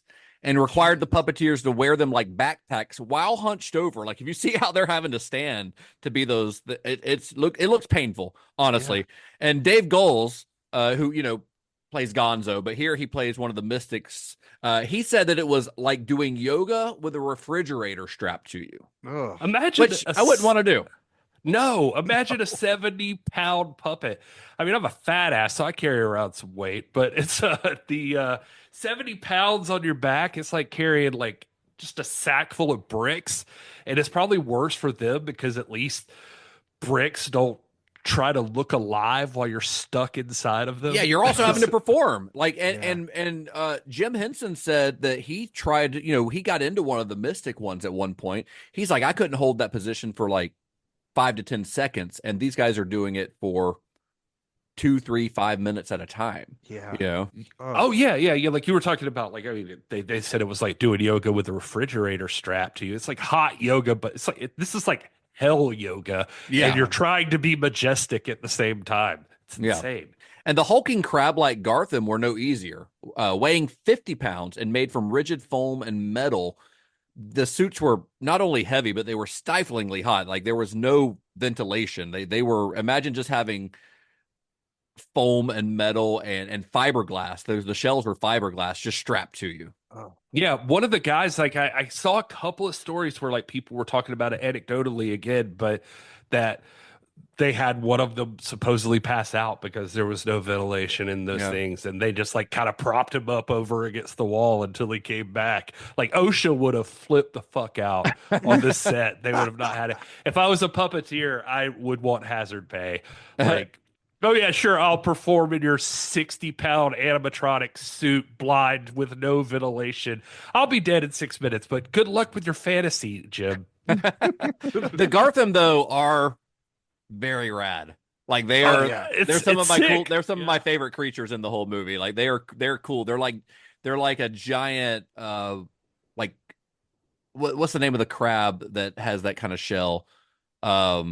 Horseshoe crab, a horseshoe crab, is that what they're called? Yeah, there's something like that. And when you first see them popping up and moving around, and they just got like so many legs, and like it's just like it's impressive. It's another one of those things where I was like, what the fuck are they doing here? Yeah. Like you can't see the person in it. That's what's so impressive about all of these, is that you cannot see the person, the shape of the person inside of them. So production on this went on for about 6 months, with its the film's enormous sets taking up 9 of Elstree sound stages, plus some areas in the back lot. The challenges of the puppets meant that shooting was pretty slow compared to a normal movie. Even Ossie Morris is a veteran. He's been working for decades at this point. He has shot his share of big, enormous, epic films over the years, and he could be heard on set just muttering, "It just never ends, does it?" Well, it should probably be noted that Ossie Morris retired after this movie. This is his last movie, and he was like, you know what? Fuck this. I'm done. Like, he was like, eventually it's going to get easier, right? No, okay, I'm out. Nope. All right, I'm done. Principal photography on The Dark Crystal wrapped in September of 1981, while second unit filming continued on into the fall. By winter, editor Ralph Kemplin began to assemble a cut of the film, and Trevor Jones began to score the film at London's famed Abbey Road Studios. But then they hit a bit of a snag. In January of 1982, Lord Lou Grade had suddenly been driven out of his own organization by a corporate raider named Robert Holmes Acort, who'd quietly gathered shares of Grade's company and worked his way onto the board while secretly acquiring more stock. And by the beginning of 1982, he had enough leverage to force Grade out of his own company. Now, this bit of corporate bullshittery would have consequences on the Dark Crystal. Big consequences, because no longer was Jim dealing with his longtime ally Lou Grade. He now had to deal directly with Holmes Acort and his bankers, who, it probably goes without saying, knew nothing about filmmaking and honestly didn't give a shit. To them, the Dark Crystal was just another line in their accounting ledger. So understandably, Jim wanted to get the Dark Crystal away from this guy as quickly as possible. He just wasn't sure how he was going to do that. In the meantime, post-production on the film continued. They're still working on the movie. We're just going to have to deal with this shit later. Basically, like, we got work to do. Jim stuck to his guns with his decision to have the Skeksis speak in their own made-up language. Michael Frith, his creative director, he was like, wasn't so sure this was a very good idea. A few months earlier, Jim had shown Frith and Jerry Jewell an edit of that enormous Skeksis banquet scene, which again Jim loved. And he thought that he watched it. Jim was like, "I nailed it. This is it. This is awesome." He was really excited to show this to Michael Frith and Jerry Jewell. And after the screening, Frith, who was never really one to mince words with Jim, he said that he had, this is a quote, no idea what the scene was about. He's like, this is just a bunch of screeching creatures, screeching at each other for 4 minutes on film while they're stuffing their faces with rotting food. What the fuck are you doing, Jim? Basically. He pleaded with Jim to let them talk, or at least give them subtitles so the audience had a clue as to what was happening here. But Jim wasn't hearing any of it. He was sure that the visuals were strong enough that audiences would be able to follow the story. I did want to mention too for Lou Grade, because I've appreciated that he's come up a couple of times now for us, that, he was out, but, don't feel too bad for him. He came back scrappy. He had made some other decisions. It wasn't like Muppet money that was destroying him. He had done, I think, somewhere in there, Raise the Titanic in 1980. That was a $40 million flop. I saw an interview with him where he said, probably would have been cheaper to lower the Atlantic. But he did bounce back and ended up, making more money and working for ITC again all the way through the 90s. He died in 98 at I don't know. I think he was 90 years old or something, so he was not gone. For anybody that's wondering, since this guy who helped make Jim Henson a thing is, he lived a full life. Yeah, it is just kind of a shitty end to the collaboration, the collaborative kind of relationship that him and Jim Henson had, because he was so integral into getting this stuff, and to just be booted out by this Australian banker basically that comes in and pushes him out it sucks. It kind of sucks. No, yeah, it's bullshit. But it just capitalism. I don't know. But so back to Jim and not wanting to hear any bullshit about subtitles. He remember the first time you saw the Skeksis? It's not exactly cute and cuddly stuff. Cute and cuddly is not how I would describe it. But Jim Henson here thought let's make some freaky fucking bird wizards and kids are gonna love them. Yeah. Sure, Jim. But they'll sell lots of toys. Yeah, it's I just had a fever dream after I watched Labyrinth and The Exorcist or something, But sure, bring these guys back.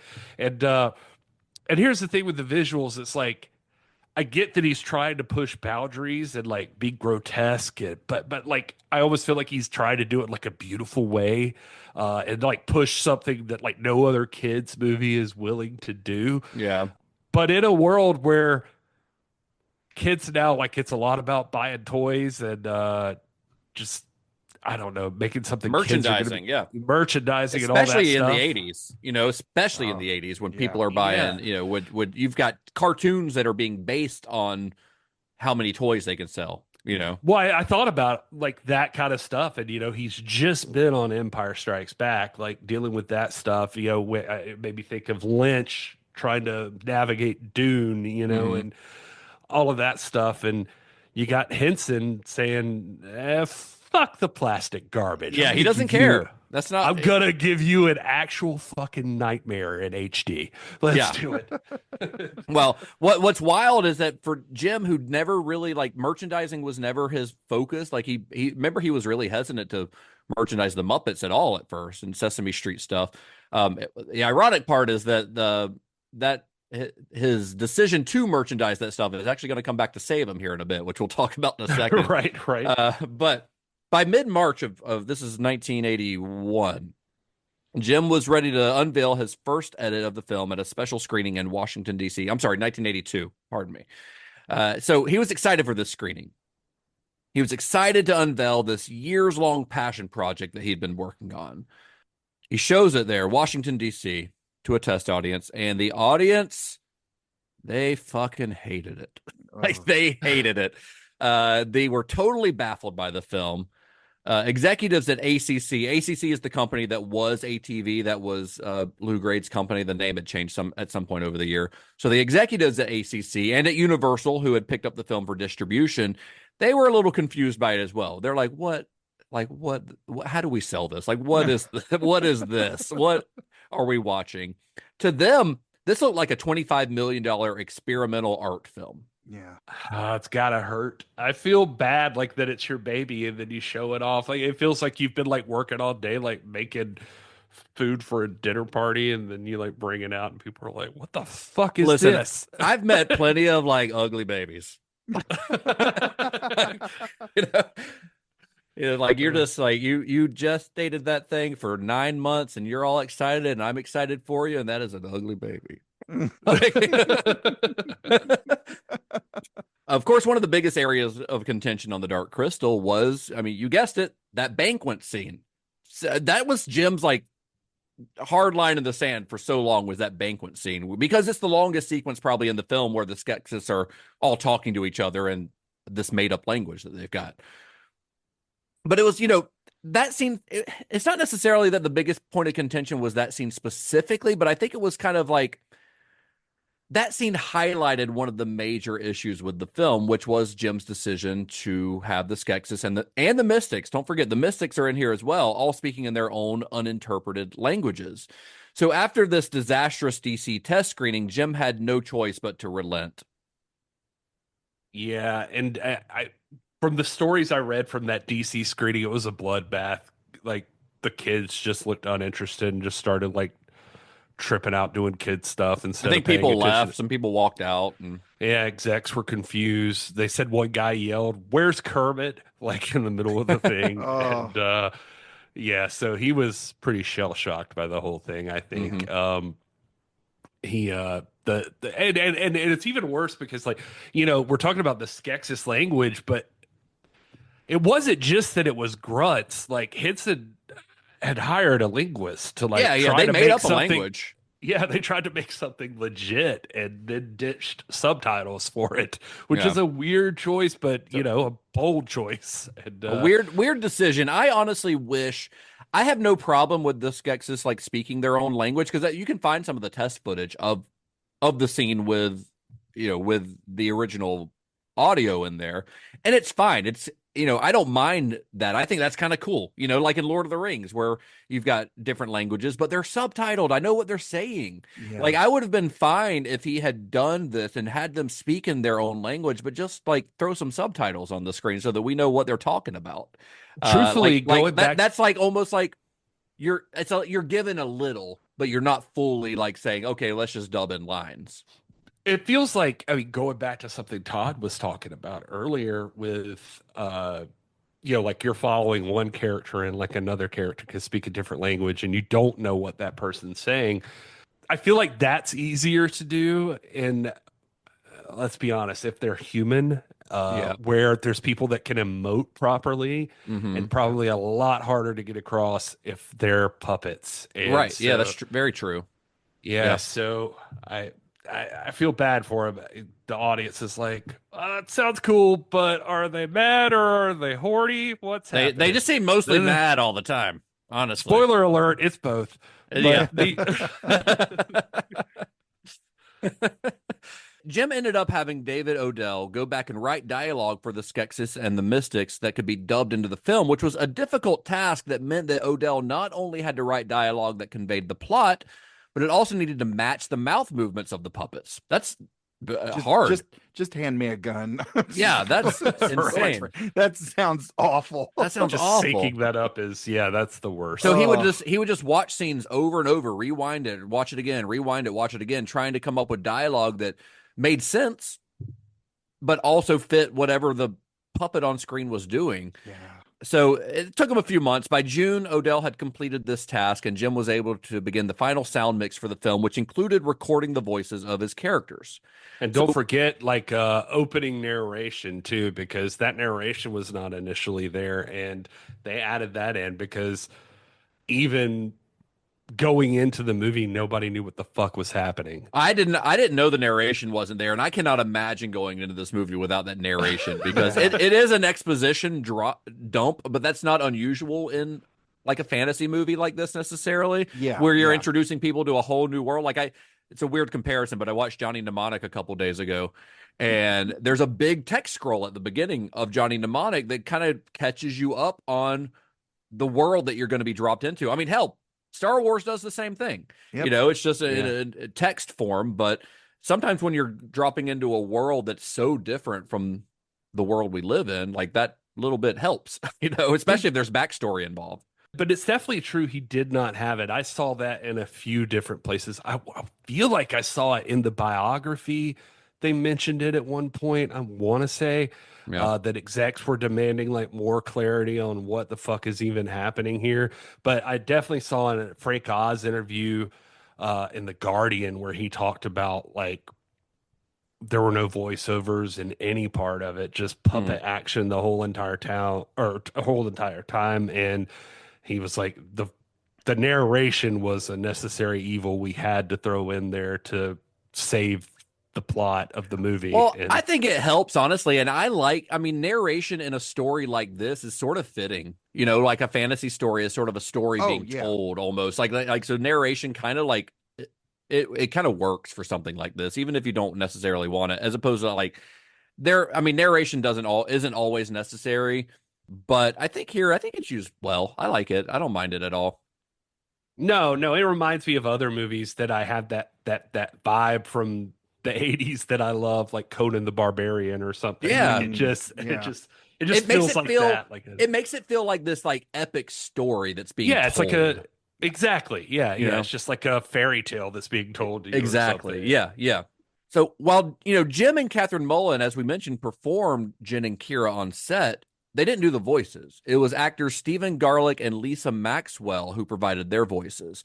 British actress Billie Whitelaw, best known as the demonic nanny Mrs. Baylock in The Omen, voiced Aughra. So imagine, I don't know, Aughra, the grumpy, one-eyed, all-knowing keeper of secrets, shares the voice with the creepiest nanny in horror history.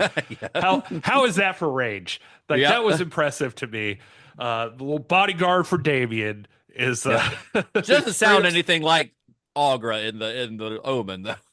But imagine if she has just like whispering like little ominous threats while she's throwing those planets around her little place there. Like she's just, I don't know. She's like, this is for you, Lord Chamberlain. I don't know. Maybe I'm reaching a little bit. I'm just saying. Dude, it led me on a path to be like, who is this lady? And she was like, you know, I don't know how much anybody knows about Samuel Beckett, but she was like his muse. And he was like, yeah. And so she was the leading performer in like most of his absurdist plays. Really? Wow. Yeah. Huh. So she went from like avant-garde theater to horror icon to puppet voice actress. Yeah. It's a fucking career there. You know, got a paycheck. Yeah. And again, when the eyeball trick happened, it fucked with you. So yeah, I'm just saying, if you could replace the mystical prophecy stuff with a little more blood, this would be an A24 horror movie or something. Like, oh man, yeah, she'd be the burden of knowledge or some shit. I don't know. Like, meanwhile, Jen has the charisma of wet toast. I've got some issues with the Gelflings in general, which I'll get into in a minute, but I really do hate the voice performance of Jen. Kira is okay, not great, but okay. But Jen, it's just like you sound like such a pussy. I don't know how else to say it. My guy's been raised by monks for thousands of years, and he still sounds like he's ordering in a drive-through for the first time. Yeah. I think I'll have That's just I hate it. I really do. Anyway, but the rest of the voices on the side of the Skeksis and the Mystics, the most notable voice actor there. I mean, there's all kinds of, you know, obviously there's quite a few voices there, but the most notable one to talk about probably is a guy named Barry Dennen as the Skeksis Chamberlain. Denon is probably best known for his role as Pontius Pilate in Jesus Christ Superstar, both in the stage production and in the filmed adaptation. But he's also had small roles in films like The Shining and Shock Treatment, the sequel to Rocky Horror Picture Show. He's in Superman 3. He's in Titanic, reaching back to the James Cameron series that we've done. Yeah. So he's like got a pretty extensive resume. Percy Edwards, who is Fizzgig's voice, was a bird call expert. Well, that was And kind of his thing, was doing just like creature voices or like animal voices, right? Yeah, so he could do like a sparrow or a pissed off gremlin or whatever he needed to do. But he would like improvise on set with just like growls that like apparently like Henson was obsessed with him and just he killed Henson. Like Henson loved his bullshit. And, Well, what a great job to have.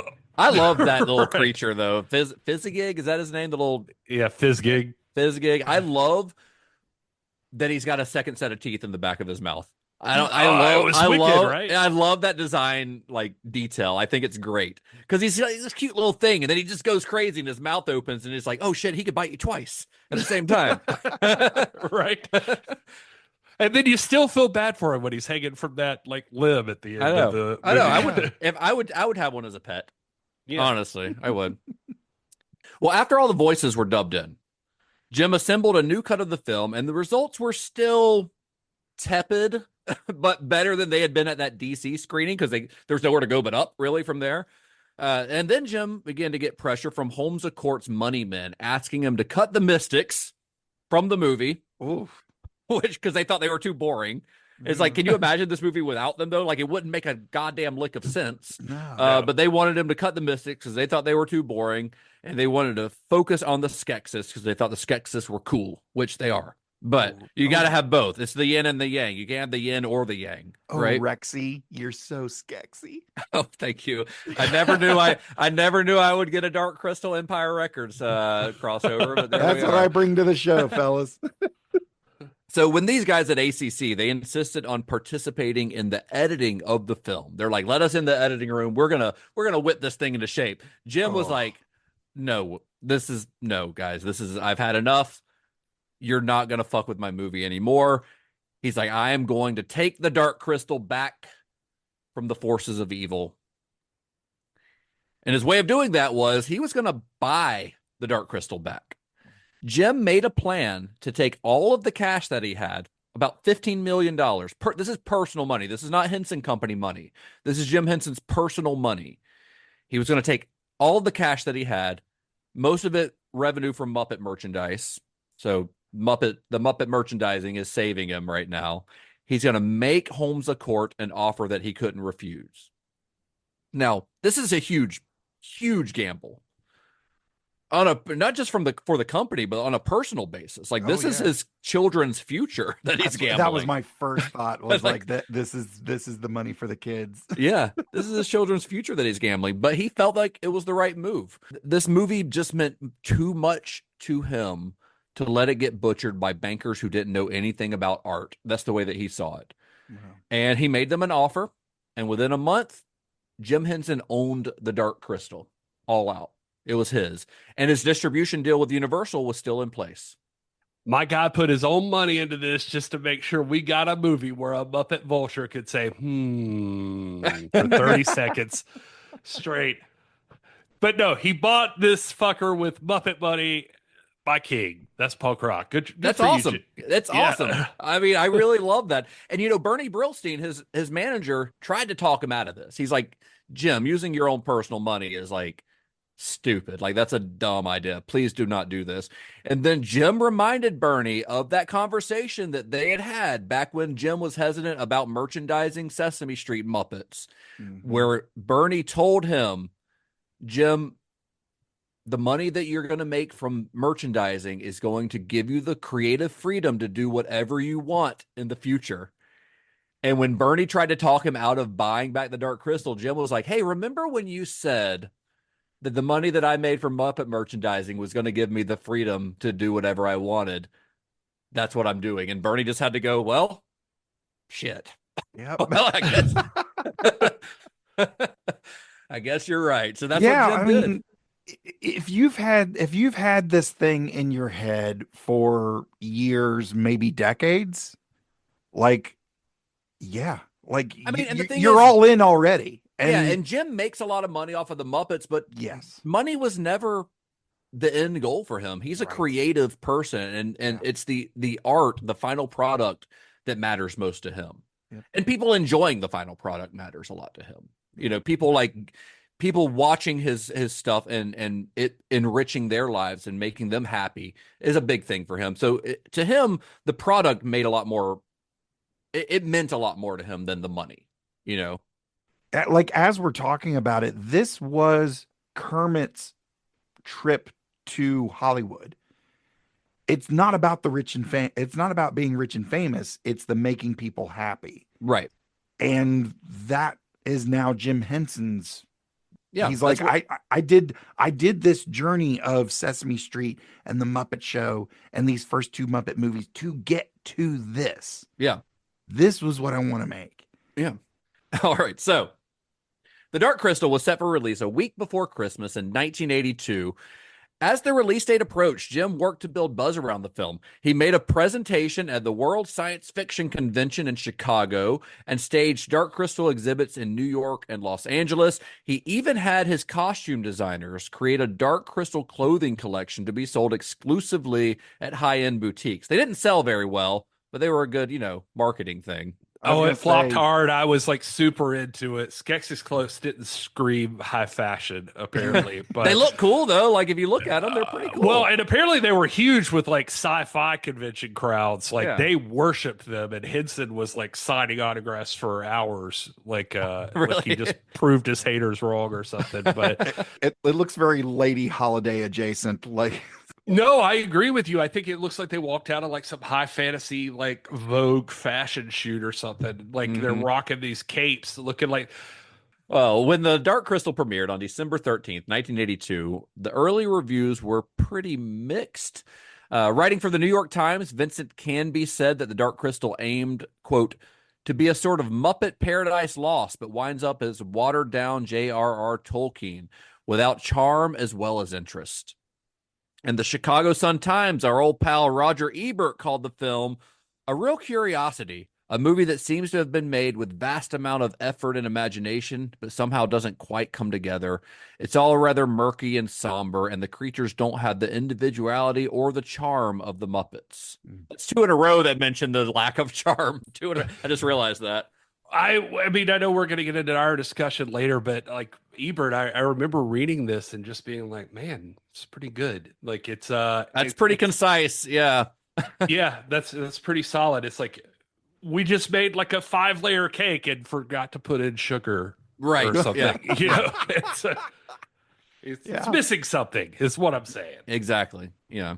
And of course, we have a review from Rex Reed, who's been pretty charmed by Jim Henson's film so far.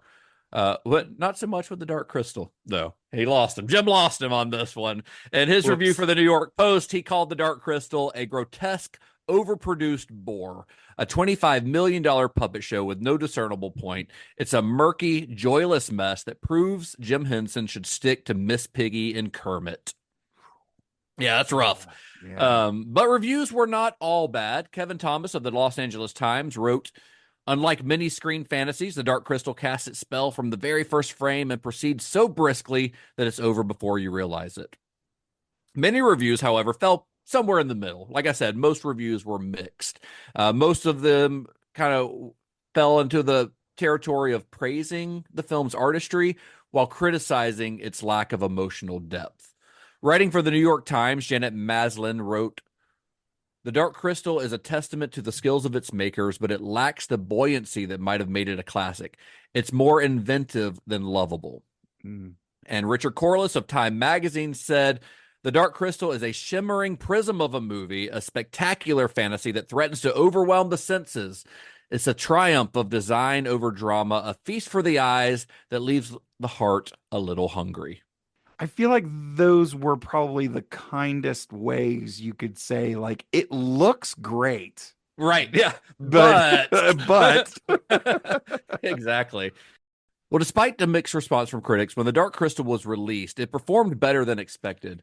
Coming in third place at the box office during its opening weekend, it was behind Tootsie and the Toy, if you're wondering. Which, what a wild time. Tootsie was like the top movie of the year that year, I think. Isn't that crazy? Can you think of a movie like Tootsie topping the box office now? No. Anyway, but The Dark Crystal ultimately brought in just over $40 million at the box office in the U.S. alone and more than $60 million worldwide. Good call, Jim. Yeah. So while it was financially considered a success and was actually one of Universal's best moneymakers that year, many audiences were confused by the film. The general consensus was that the movie just wasn't much fun. I mean, that was kind of like most people's thing is like, yeah, it's just not like a fun time at the movies. And for the first time in his career, Jim had allowed spectacle to overshadow story and character. While his gamble to buy the rights to the film had ultimately paid off financially, Jim was kind of hurt by the fact that audiences didn't seem to appreciate it or really enjoy it. This had been a dream project of his for a decade at this point, and the response had not been what he had hoped for. Yeah, if they mean by not much fun, if they actually mean totally dark, unsettling, and definitely not feel good or a family film, then sure, I agree. Like, I don't expect to be eating popcorn and giggling through this one at any point. This is more of a stare into the void kind of film. Yeah. Hey, kids, forget fun. Here's some creepy puffs fighting over a rock. And I don't know. Why do we love it now? I think, or why did it succeed? Probably because Jim's the man, and he could have made a film about tax forms, and it's probably. Well, he did. He did Paperwork Explosion. Remember for IBM? Oh, yeah. It's fucking awesome. Exactly. Yeah, he's a genius. So great. He can pull it off. Yeah. All right. So, okay. So let's talk about it. At the end of our last episode, and we've kind of like given our thoughts on the movie a little bit throughout this discussion, but at the end of our last episode, when it was announced that The Dark Crystal was going to be the next thing we'd be talking about, we all said that The Dark Crystal was a movie that none of us ever really loved. So I have to ask, like, after learning all that we've learned about Jim Henson, about his passion for his art, about how much he put into all of his art, including and especially this project, have your thoughts on The Dark Crystal changed at all?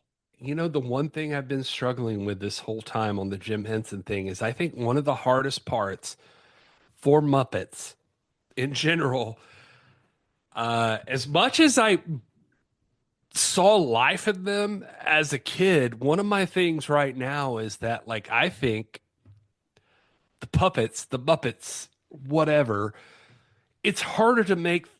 There's like something that doesn't quite bring you in as easily as like a human could. And so you've got to work extra hard to make it interesting. So the Muppets counter this with human interaction constantly. I don't know. Maybe I'm being like weirdly trying to make like some kind of science experiment about this, but I think that the interaction between humans and Muppets actually means something. Like it makes it part of your world. It makes it real. Also, the fact that the Muppets are lively and exciting and funny and like it's something else. But to try to portray an entire tale with puppets for 2 hours is tough. Yeah. Like it is tough to find what that pacing is. Yeah, it's admirable. It's an admirable experiment for sure, but I think there is something missing without having a human element of some sort in there.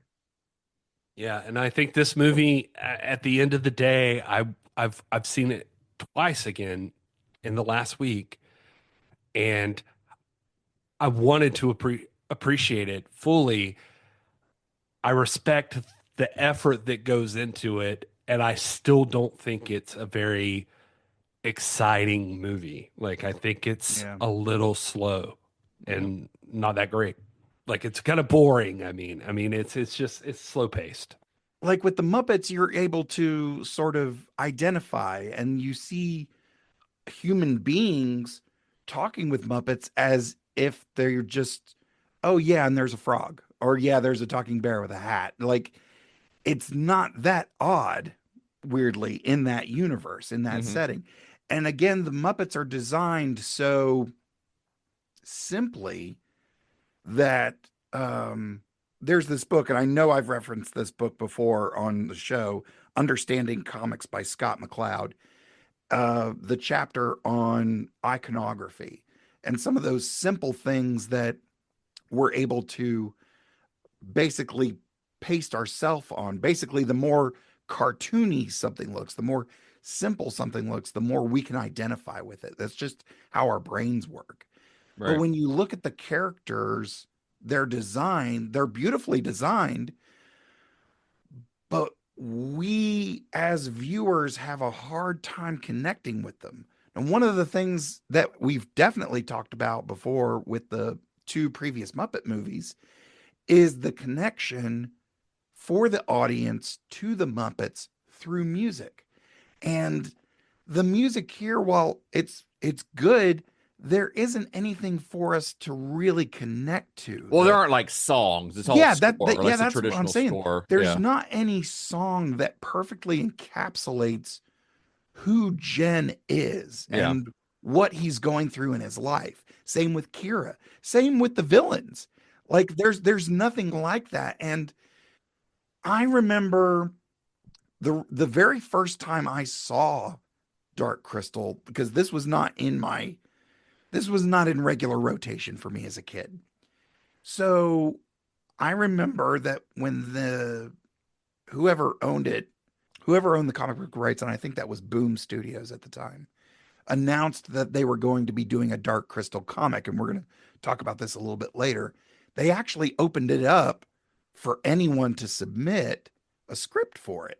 And I was like, oh, I can do that. I've done comic book scripts before. Let's go get a copy of the Dark Crystal, watch it, and I'll crank something out. I got my copy, watched it, and was like, nope, this project's not for me. Like I cannot, Right. I can't work with this. There's not enough here for me to latch on to further the story here. For whatever reason, and it's not any one reason, there's a couple reasons. This just doesn't work. It's beautiful. It's beautifully done, but it just doesn't hit the way the first two Muppet movies have. Well, I think you make a couple of good points because I think that, Jim was really stubborn when it came to what he wanted, what he had, his intentions for this movie, which was all puppets, no humans, no songs. Even the thing with the Skeksis, not speaking understandable language, which obviously he relented on that one.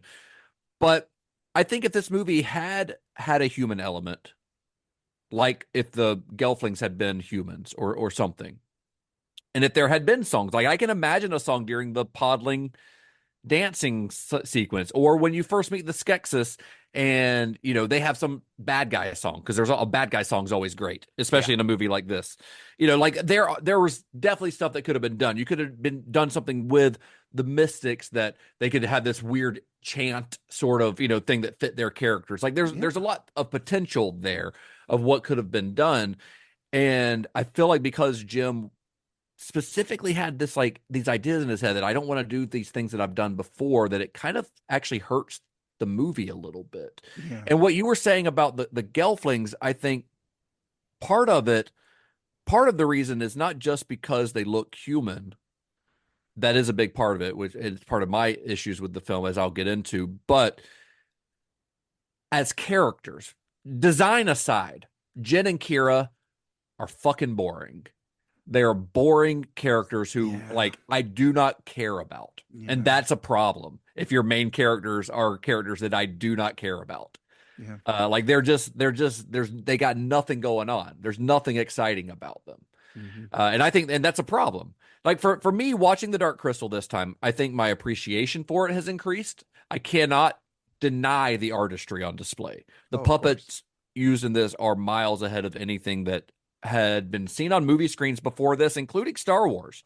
Like think of this in 1982, audiences seeing this. You have never seen anything like this before. For me, like watching it, as I would say, even now, I don't know that we see much like this. No, it's incredible. Yeah. It's like this movie is pushing through on artistry. Yeah. Oh, absolutely. And it's easy to forget watching it now, how just how groundbreaking what it was doing in terms of creature effects was. Because, yeah, I mean, creature effects became more commonplace after this, especially in the 80s and into the early 90s before CGI became more prevalent. But Henson's work here is truly unbelievably influential. So even though I don't love the movie as a whole, like, it's what's being accomplished on screen here from a technical standpoint laid a lot of groundwork for movies like, well, we mentioned Where the Wild Things Are earlier, which was another Henson production, but I even think of like the market sequence from Hellboy 2 and all the creatures that you see in that, which the guy who did the creatures in that, guess where he started working? The Jim Henson Creature Workshop. Of course. So things like that you would, and you don't really see much of that now because everyone goes CGI. Like Guillermo del Toro was determined to do it, practical, but a lot of filmmakers don't. But creatures like that you're seeing in movies, even a couple years after this, they all exist because of what Jim Henson's doing here, and it is truly groundbreaking. And that word gets thrown around a lot, but here it's very true. Like, he is making strides in this technology that nobody else was doing. Yeah. The big thing that I took away, like when I shut off the movie, was what would have happened if he lived longer? Like, yeah. Right. Because there are people that can carry on like what he has done. Yeah. But like what we were talking about earlier on in the show, just nobody had evolved puppetry as far as he did and as fast as he did. Like, he was exponentially like pushing this medium to like new places. And it's like, shit, if this amount of time he'd already done this, like, what would he have done in like 30 years? Right. It would have been insane. But anyway. Yeah. No, you're absolutely right. But at the same time, as much as I appreciate everything that this movie has done and is accomplishing in its technology and artistry, I've still got the same issues with it that I've always had. The story, if you write the plot down, it's fine. It's whatever. I've got no problem with the movie adapting the old hero's journey for its structure. It's a structure that's reused often for a reason. I think the world that's been built for this film is intriguing and deep, and I think there's a lot of potential for it, but I don't connect with anything on screen from an emotional standpoint. There is no heart to this film. Yeah. And a lot of that goes down to the Gelflings being kind of boring characters because you don't care about them. And heart it's the name of the series. It's been the foundation of everything that Jim Henson has done so far, and it's missing here. Some of those reviews we read, like the Roger Ebert review, and they all kind of hinted at this or flat out mentioned that, like, what this is missing something, and it's missing like the meaning, the heart, it's missing something at its soul. Yeah. Emotion. Yeah. I tried to put a pin on that too, by the way, just like thinking about like other fantasy epics like Lord of the Rings, and trying to think about like, those are in fantastical worlds. Like, what is it? Is it just the human faces? Is it just like, I don't know, but it's like something about like watching Sam and Frodo go through the process. There's something else compounding and like building on them that like you just don't get with Jin and Kira. No, you don't. It's almost like Henson got so caught up in the techniques that he forgot that the tech is really a tool used to tell a story, which is what he was telling them when they were building the characters. Like, what matters is the performance, not the tech. But it's like, yeah, but also what matters is the character that those performers are portraying. Yeah. This is the puppetry is a tool being used by a performer, but the performer still has to be a real character. Like, they have to be portraying something real. The movement is important, but it's important that movement is assigned to like someone that you care about. And Jim seems to be like, on this one, he seems to be so focused on the technology and advancing the puppetry, and he does an incredible job with that he forgets that it is a tool to tell a story. To paraphrase the legendary mathematician Dr. Ian Malcolm, Henson was so preoccupied with whether or not he could that he didn't stop to think if he should. And that's good. the ultimate problem with this movie. And one of the big problems, I think, again, it's always been my issue with this movie is that the Gelflings just suck. Like they do. Not only are they boring, I already mentioned I hate the voice acting on both of them, but I just don't like the design of them. I think they look bad. Like I think they look stupid. I can't say that about any other creature or character in this movie because everything else is absolutely incredible. But I think the problem with the Gelflings is that they're too close to being human. I think if they had made them less human, or just put human characters in there, but even if they had made them less human, even if this were all puppets like Jim had envisioned, I think they would have worked better. No, I think watching the movie this time, everything you're saying now, I can't help but picture if the Gelflings had been humans. Yeah. Or probably would have been like 10 times better. Or if they had been so far removed from human that you were that they just make them something, a creature, make them a creature of some sort, like everything else in the world. Switch the Gelflings and the Podlings. Yeah, I think what happens here is that because they're so close to being human, they fall into that uncanny valley territory. Yep. Oh, 100%. Yeah. And it causes me to see them not as characters that inhabit this world, but as puppets. Yeah. And I see them as puppets. I don't see the Skeksis as puppets. I see them as fully realized creatures. Mm-hmm. The Gelflings kind of destroy the magic. That's 100% correct. Yeah. But it's also why I say humans, because I think people need something to latch onto. I think it's easier to latch onto other humans. Yeah. But you're to your point, I guess, we can get behind Kermit. Right. Like we could respect Fozzie and Gonzo and all that. Exactly. And the thing with Kermit and Fozzie and Gonzo and all the Muppets is that they are fully realized characters with personalities. Jen does not have a personality. He is void of personality. He's a black hole of personality. Yes, he has no charisma. He's got nothing, so it's like, I don't care. But if he had been like some little weird creature, then at least I would have had something interesting to look at, and I would and give him more pep to his step or something, like give him something. But what we have here, because they look so human, it's like, Jim, he got the gait down, he got the head movement down, but at the end of the day, because they look so human and they're not quite human, that there's a disconnect and the illusion is sort of broken. Yep. And I don't think the Dark Crystal is like a total failure, because I do think the artistry on display is enough to warrant its existence, especially when you stop to think about how influential it's been. I think if the Dark Crystal had never existed, then there are other arguably better films and TV shows that might not have existed if not for the advances made in technology here. Yeah, I don't think there's anybody that's gonna, I mean, there are people. I think I found something. Somebody needs a nap that are just gonna bitch in general. But like, there's always somebody that's just gonna bitch in general. This movie looks so wicked. Like yeah. I literally do. I wasn't kidding that I think it's artistry that pushes it through. I think that people remember this movie because they remember images. Yeah, they have like things that flash in their brain from when they saw this movie. I 100% know that's what it was for me.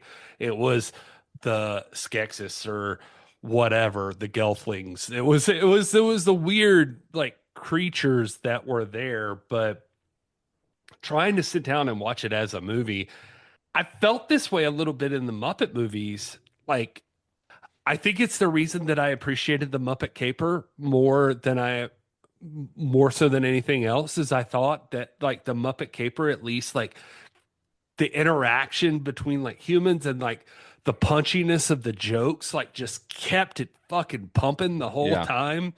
Like I was amped up through the whole movie, like I was with it. This movie has like none of that. Mm-mm. Like it just doesn't. This movie definitely movie not is punchy. Yeah. This movie is just strictly like, it looks cool, you know. That's what it's got. That's what it does. Yeah. And I get it. I bought the 4K. I don't regret buying the 4K because like one day maybe I'll throw it in again just to look at it. Get a little stoned and just zone out in front of it, That's what it's made for, it feels like. But even after all these years, I never cared about it as a kid, and I don't care about it now as a story. And I hate saying that about something that Jim Henson did because I think he's a fantastic man. Yeah. But And generally a great storyteller, but Yeah. I do Brilliant agree creator. Yeah. that he missed the mark on this one. Yeah. Well, over the years, the Dark Crystal has gained quite a major cult following. That following is largely due to its groundbreaking special effects, I think, but also despite the film's underwhelming story, as we've established, there was obviously a lot of potential in the world that Henson and Froud created, which meant that it was ripe for exploring and expanding upon.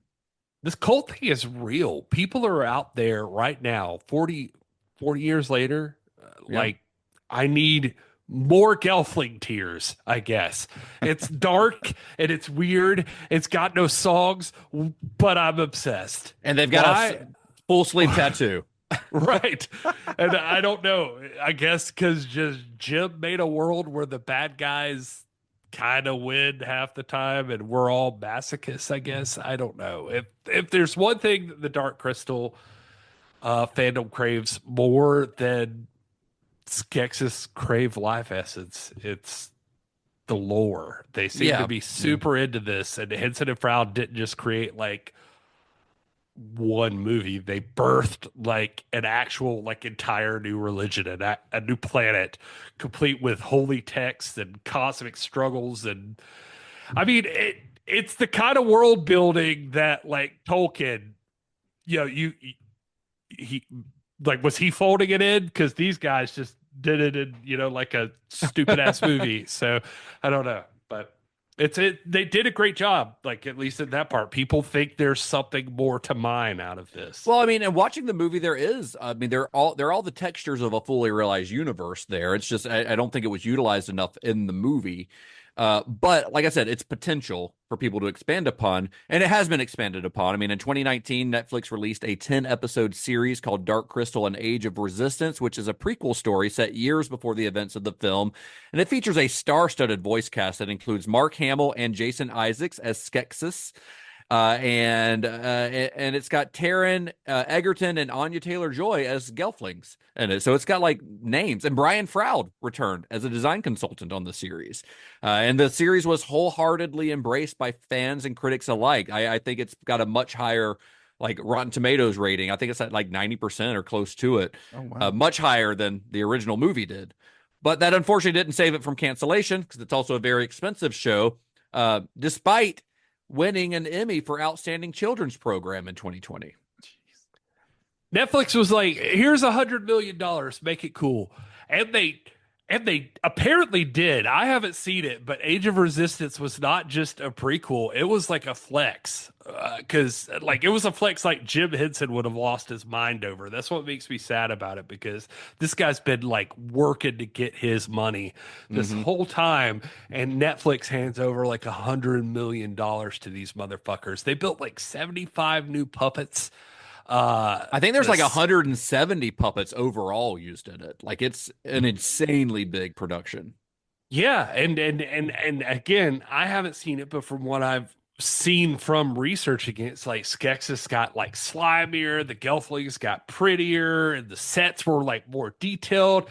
They hired like archaeologists to like fake ruins and make it just like everything real. Mark Hamill's in there with, like, if you've seen clips, like his voice is like just evil and gravelly, and he didn't even blink, like jumping from Jedi to Lizard King or whatever. Like the puppeteers apparently went in and trained for months with like the original Dark Crystal crew. And cool. Some like the vets from like 82 passing the gospel of Jim Henson down to these people. And like one of the Skeksis scenes, like I was reading, like took like 12 people under the set sweating it out and like doing the banquet all over again. And Netflix, like I said, threw $100 million at this thing, and then it got canceled because capitalism's a bitch or something. I don't know. Yeah. But I mean, like that honestly, that voice cast for that is no joke. Like, You mentioned some big names there, Justin. That's tip of the iceberg. Yeah. And if you want deep cuts, like they did it, like I mean, I reading about it, they go into like so much more lore about like Agora, the like she's just like she's not just like an old mystic, like she's literally like the living embodiment The of Earth the Mother. planet. Yeah. Yeah, and you step on a bug, you're stepping on Agora. And like the Skeksis, they're like nastier, and they're like it gets into like more of their politics and their whole aesthetic and how they hoard wealth and like do all of this, and like the gelflings are complicated. It becomes like Game of Thrones almost. It seems like it's like levels of that, of like who's betraying who. And Yeah, which is great. Yeah, which sounds awesome. Sounds awesome.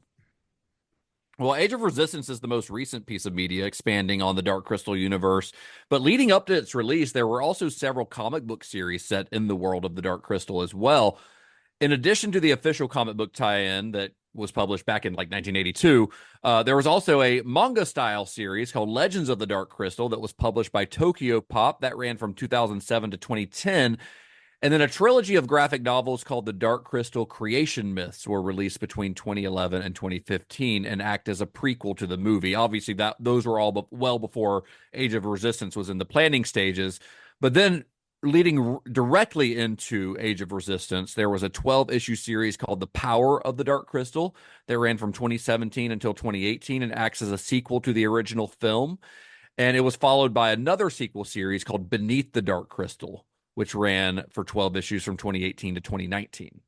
Weird tidbit, Power of the Dark Crystal was apparently originally a movie sequel that Jim Henson actually pitched. And like the Froud sketches survived from the initial pitch, and and Boom Studios took it and turned it into comics. And so That's cool. Yeah, so like they took that actual art and did something with it. And yeah, it was just a cool idea. Yeah, very rad.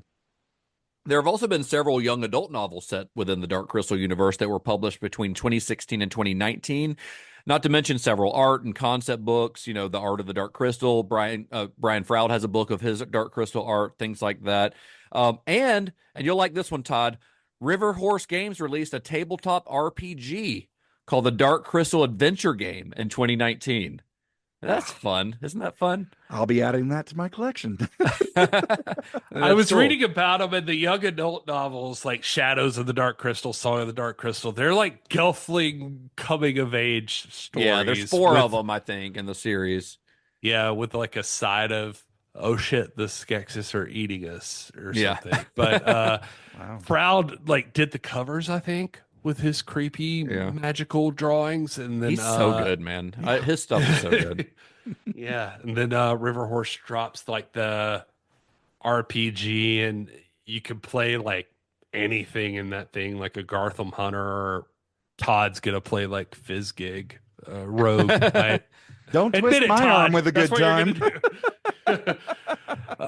Yeah, and it's apparently like got like some kind of weird thing where like this will mean more to you than it does to me, but it says like the RPG had like a mechanic where the crystal's power messes with your stats when you get like too much exposure to it or something. And so like you start hallucinating, and like players like, like players I saw like reviews from were like went nuts posting like campaigns where they were like, they like accidentally blew up Agura's Ori or whatever, and like it's like Dungeons and Dragons with puppet trauma. Oh man, that's awesome. That's fun. That's cool. After the Dark Crystal's release, Jim found himself in a kind of unusual situation, or at least unusual for him. While Fraggle Rock was already in production at this point, a show that we'll talk about in a little bit more detail later on. We didn't want to really get into it, but Fraggle Rock's kind of happening while the Dark Crystal's happening. But there was, as the length of this episode can tell you, there is plenty of story to tell here without getting into that. But Jim had mostly kind of left the day-to-day tasks on Fraggle Rock in the hands of his producers on that show. So for the first time in many years, Jim found himself without a weekly TV show to work on, because the Muppet Show's done by this point, and without multiple film projects in the works. That would not last very long because this is Jim Henson we're talking about, Mr. Workaholic. By mid-1983, Jim had 2 new projects actively in development. One of those was the third Muppet movie, which Jim would produce while allowing his Dark Crystal co-director Frank Oz to take the reins for his first outing as a solo director. The other one was another fantasy project that he was working on with Brian Froud. And in our next episode, we will talk about the first of those 2 projects, which is the next film in the Muppet movie franchise titled The Muppets Take Manhattan. So this one's not directed by Jim Henson, but obviously it's a Muppet thing. He works on it. He plays Kermit and all that stuff. But Frank Oz is actually the director on this one. So that's going to be an interesting dynamic. Frank Oz directing Jim. Frank Oz is the boss, sort of, but Jim's still producing. So maybe Jim's the boss. I don't know. We'll see how this plays out. It should be interesting. People's is people's. People's is people's. I don't remember anything about this movie other than the wedding scene. Oh, really? This is going to be fun. I don't remember anything about it. Together again. I remember that song. I remember a couple of the songs, but Together again. But I don't remember anything about much of the plot or specifics or anything. So it's going to be fun. I remember Swedish Chef and Scooter working at the movie theater. I don't remember that. It's a fun scene, especially with Swedish Chef. I love Sorry. Well, I'll get into it later. No, this is one of the ones for me too. I fucking remember loving The Muppets Take Manhattan. I bought the 4K as soon as it was available, and I have not watched it. Yeah, I've got that one too. I'm ready. So I'm excited to watch it. Yeah. Can we get together and all watch it together? Well, I guess it depends on what scheduling is like for us. Fair enough. Fair enough. Gary's about to go to Dothan, Alabama. Yeah. Dothan, Alabama. Well, fellas, I think that's enough talking for today. That's a wrap. About the Dark Crystal. You guys want to let our lovely listeners know where to find you on the internet? At This Is Gary Horn. That's it. That's me. My show, Computer Resume podcast, covering the entire Star Trek franchise in chronological order, is available everywhere at Computer Resume and all the socials and Patreon. And I'm at Mr. Todd A. Davis on Facebook, Instagram, Letterboxd, and D&D Beyond, as long as they behave themselves. I am at Justin_Bishop. You can find the show at cinema_shock in most of the social media places, or head to cinemashock.net. That's your home for all things Cinema Shock. You can find links to our Discord, our merch, and of course, Cinema Shock Plus, where you can get access to extended episodes, video episodes, and all kinds of other goodies that we've got coming down the line. We are currently hard at work on season 2 of Fire Shock with Me, our Twin Peaks watch-along podcast, and we've got some other fun things planned for Cinema Shock Plus once we're done with Twin Peaks. But yeah, join, support the show, rate, review, tell all your friends about us, and until next time, may the wings of liberty never lose a feather. And be excellent to each other. And now we leave you with the keys of truth. Make your world in Johnny's light. #6 Sesame Street.